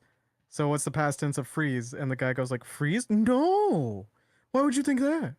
Yeah. It's froze. You see, it's that like that because it's not this." And it's like, okay. Communication is such a silly thing. Humans, the fact that we've evolved languages in such a way is just so fun to observe and dissect. Yeah, like in Spanish, like if you see an A, it is always going to sound like a. It doesn't matter Mm. it doesn't matter what the consonant is. If you see an A on a word, it's always going to make the sound a. That's all Mm-hmm. you need to memorize. So if you see it with a C, it's ka. If you see it with a T, it's ta. It's always going to be the Mm-hmm. so it's easy to learn. Like phonetically, it's easy to learn because the writing makes sense. Kind of crazy to think about though, like because like Latin structure versus Germanic structure, because English is Germanic in its influences, and then it just borrowed from Roman stuff too No, and they just got Greek. invaded by the French. Well, no, not only that, but it's just like they're like we also just stole stuff too from Roman like culture as well, and Roman stuff would just like start homunculizing some of their Roman words with the Greek words. It was just like we're dealing with a mishmash hodgepodge of bullshit. Yeah. Hey, did you see that fucking like the fucking Star Fox remake? Oh yeah, yeah, I did. Can we please stop remaking Star Fox 64? But Candy, if we did that, we would have to make a new Star Fox game, and the last time we did that, no one bought it. No, but like that's the problem. Star Fox Zero was Star Fox 64 again. They just changed the story a little bit. Oh, oh, well. So like this is the third time they try to like make Star Fox 64 again. And they're doing Unreal Engine photorealism now, which is disgusting. The game looks disgusting. I'll be honest, I didn't grow up with Star Fox, and I'm not really that emotionally invested in it. If people are happy, good for them. I just don't know. I guess I wouldn't even know what we would do for a Star Fox 2. I mean, it would be the same core gameplay loop, sure, but I don't really know anything about the stories or anything. There was like, what was it? Was it like Star Fox on that dinosaur planet was like the last time we ever got something new? Yeah, that was made by Rare.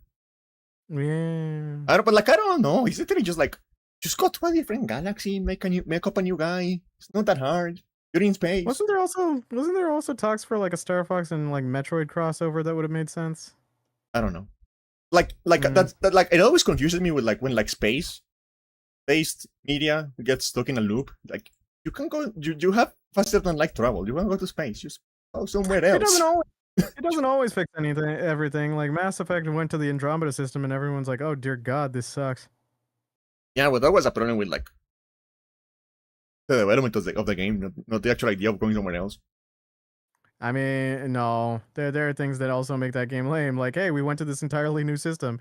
We have met an entire new species, like order of 2. Yeah. No, but like again, that's just like the problem of them being lazy. Instead of like making brand new species for everything, like you can like just go somewhere else, make up a new enemy, a new planet, have the shoots and the boom booms going on over there for like, because Star Fox games are really short, so you only need to like come up with stuff for like 2 hours of content, and you're fine. Star Fox games are really short. Like you complete a playthrough in like 30 minutes, and then you do it again a different route. So it's like 2 hours of game.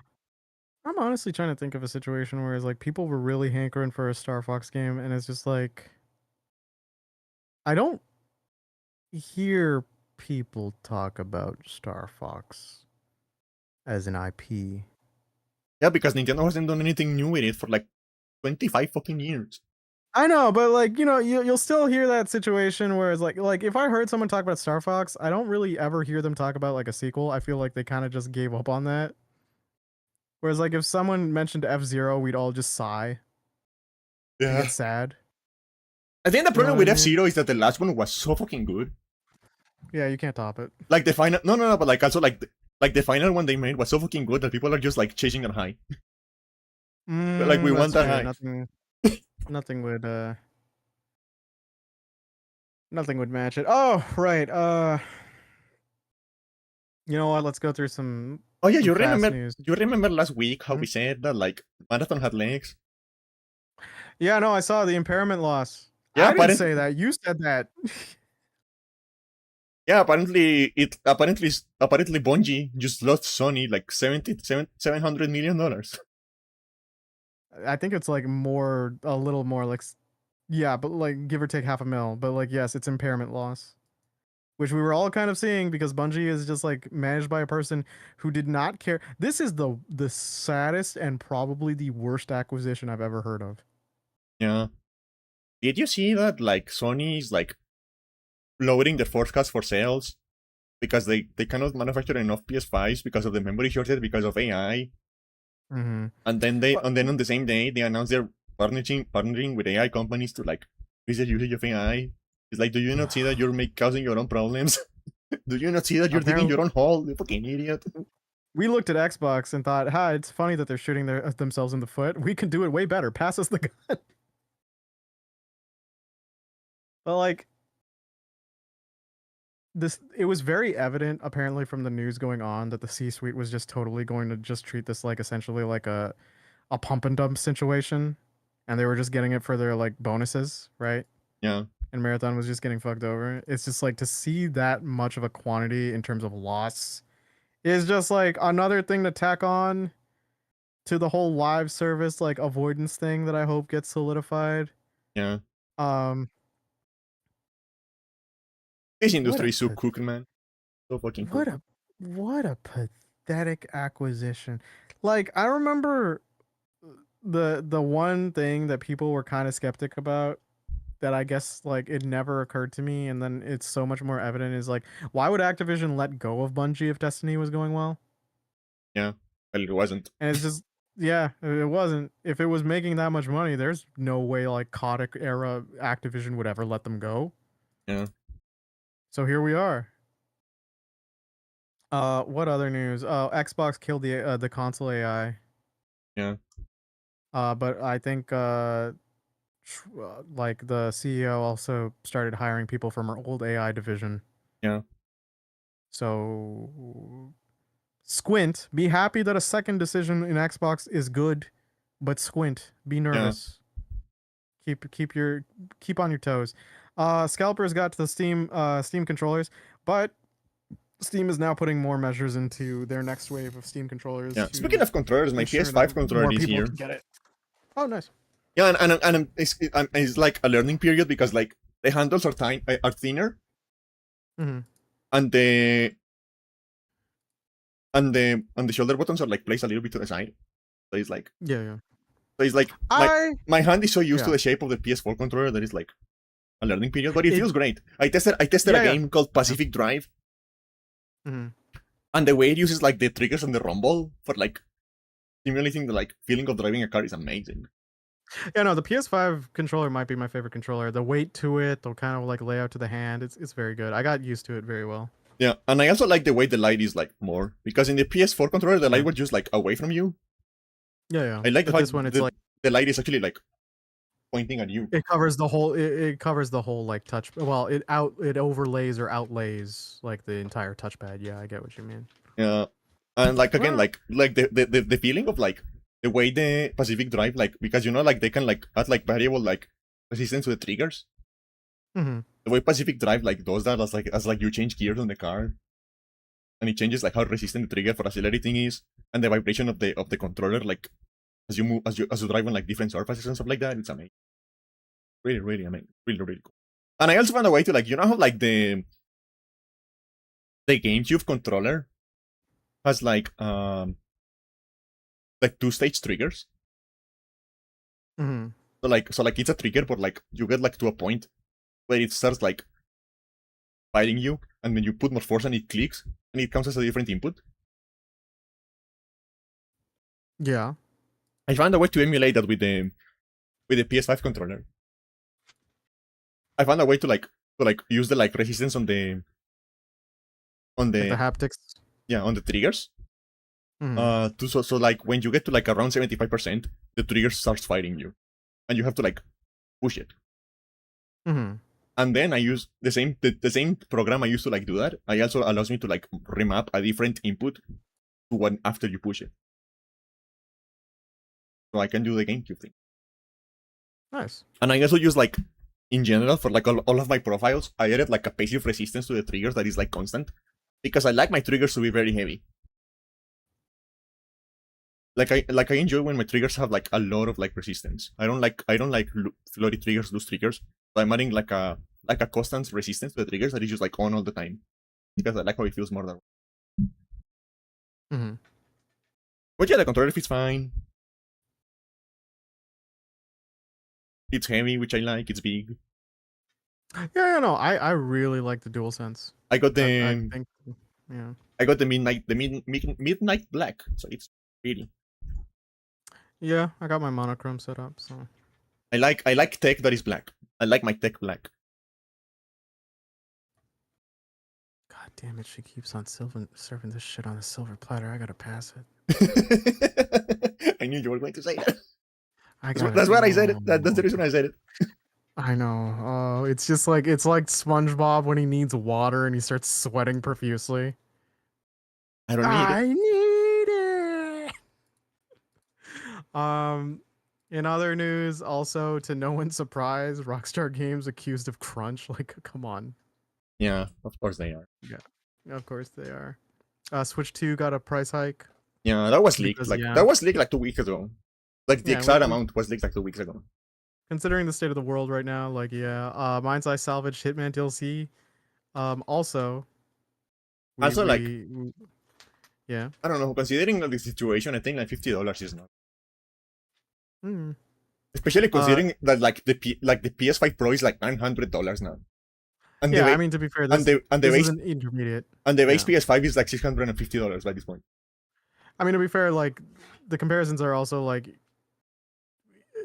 the you are getting a portable PlayStation 4, and that's an actually pretty good deal in terms of tech specs. Yeah. So yeah. Mind's Eye DLC also had a layoff again. How do they have more So people to fire? I know. The Like I thought sabotage. they were empty. They keep on sabotaging us. It's like, are they just like Uh, hiring people to fire them to like have like we have layoffs again? Like what? How do you have more people? um, I'm sure he's going to keep on saying that it's all sabotage. Star Citizen is about to reach 1 billion in its player funding. One of the most successful And scams of all time. yeah, and it Like didn't that game is never coming out. If you're watching this and you think the game is coming out, it's never coming out. Please be it realistic. also it also has no single player campaign. Yeah. Even if they're actually trying to make the game, what they are trying to make, they're going to die before they finish it. It's never going to come out. You definitely have to understand scope. Um and then from my personal favorites, something I find so funny Star Citizen. We're talking about Star Citizen, Kila. It's never going to come out. is the fun last bit for this is that GameStop is trying to buy eBay. I fucking hate that guy. He's so fucking annoying. Who? The CEO of GameSpot. I don't even know who it is. I thought it used to be Reggie. His name is like Ryan Cohen or something like that, and he's just like so fucking like online brained. He's Mm, like one of those people who is like who like unironically calls themselves a meme lord. oh god. Um, yeah. So GameStop and eBay, a powerful combination. And I've mentioned this before. This is essentially the necromancer tactic of mashing corpses together to hope you get something strong. Yeah. And people are Mm-hmm. and people are like, okay, so like you offer $59 million, right? Your company is worth like 15. Going to pay. Either debt or I actually have additional ways of doing it. So Yeah, and like it's like that guy is like so good at like propagandizing himself because like he has like a whole following of like weird like people who think he's like some sort of like guru and like financial expert, stuff like that. mm. Like if you look at the right sides of Reddit, you will find like entire communities dedicated to just like dissecting every tweet he makes. And they invest in the same companies he invests, and they're like following his foot like everything he does. And they keep losing money because investing based on memes is not a good idea, but they think this guy is like some sort of like financial messiah. And one of the reasons they like him so much is because like he's like he always like talks about like he doesn't get paid whenever the company does something, he doesn't get a bonus and stuff like that. But what they are not realizing is that yeah, he technically doesn't get like a huge salary right now, but he's like his contract states that if GameStop ever hits $100 billion in valuation, he's going to get 50. So Mm. that's what he's trying to do. That's the reason he's trying to acquire eBay. He's not trying to like he's not doing it for the memes or to help his like investors or anything like that. He's doing it because if he gets above a certain value for GameStop, he can get $50 billion and then dip. I do find it funny that someone would talk to me and go like, I'm getting financial advice from this guru, which is already a red flag. And it's like, oh god. He's like, he's actually a successful CEO. I'm like, okay, of what? GameStop. Oh god. Like Yeah. GameStop is not what you consider like a successful business. And he's You so don't even like he made and he's like he did an interview where he just like sounds like he's fucking drugs. Not very smart. You can tell just like the way he speaks. He's not very smart. Kind of like flying by the seat of his pants. Uh, he also like describes himself as annoying. He said in an interview that if GameStop says no, he's just going to keep pestering them. Jesus. Which is like, I wonder if he's single. I hope he is, based on that.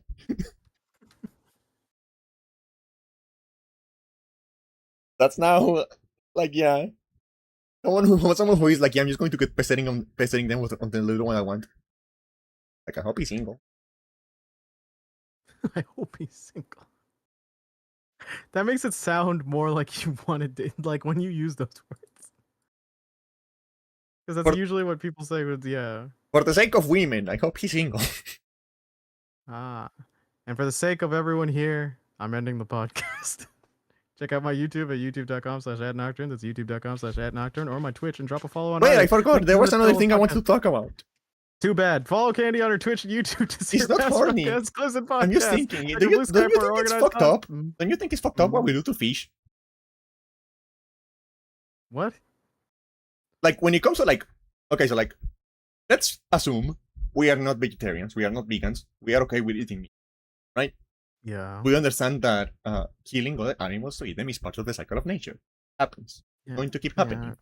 All right. Yeah. But we are trying to make it more human, right? We invent technology to like, so like when we kill a cow or a pig, it happens instantly and they don't feel it, right? We're doing stuff like that, right? Why don't and we like there's a whole talk about like caring about being humane, about like the conditions they have, about like you know how the farms are managed, stuff like that. Yeah. Why does nobody care about that for fish? Because they're slimy and stupid. And It's like for fish, we just like bring them up in like a bag where they're like compacted against like 1,000 other of themselves, and we just let them suffocate to death. We cut them up while they're alive. We eat them while they're alive. We throw them around. It's because they're icky looking, Candy. Whenever someone says, "Look at that beautiful fish," you're still like, "It's kind of ugly." Like they do feel pain. That's scientists have proven that. But like, why are we eating them alive? No, it's fine. Their brains are small. Like it's kind of fucked up what we do to fish. So yeah, if you want to see more of her disorganized thoughts like this, join her Discord, and the bot will leave all the links provided. And if you have such feedback for the podcast, like both of you get ADHD medication immediately, we'll respond with, "Hey, we have a new hyperfixation we'd like to talk about." Thanks for listening. Stay safe and happy, and all of you have a wonderful week. Bye, Candy. Love you. Bye bye. There he goes. Back into his room where he will stay for a week without doing anything else until it's time for the next podcast. As I keep him in there, and I only let him out every now and then. Because that's how I show affection. I show affection by kidnapping people and keeping them in a room, and only letting them out once a week. That's how I show affection. So yeah, as usual, thank you everyone for watching. Thank you everyone for around. For hanging out. Yeah, all that fun stuff. I hope you have a fun day, a fun night. Yeah, we used to like go to like a different room every week, but we're trapped inside of a computer now. I've been trying to get us out, but we're trapped in here. This is like Tron, except there's no like. This is like Tron, except like way less cool, way more like lame.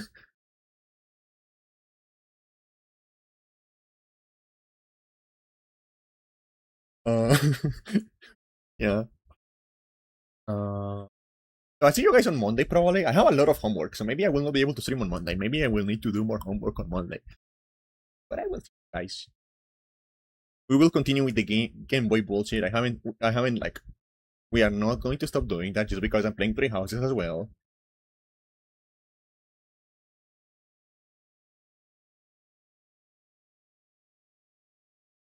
Let me check something.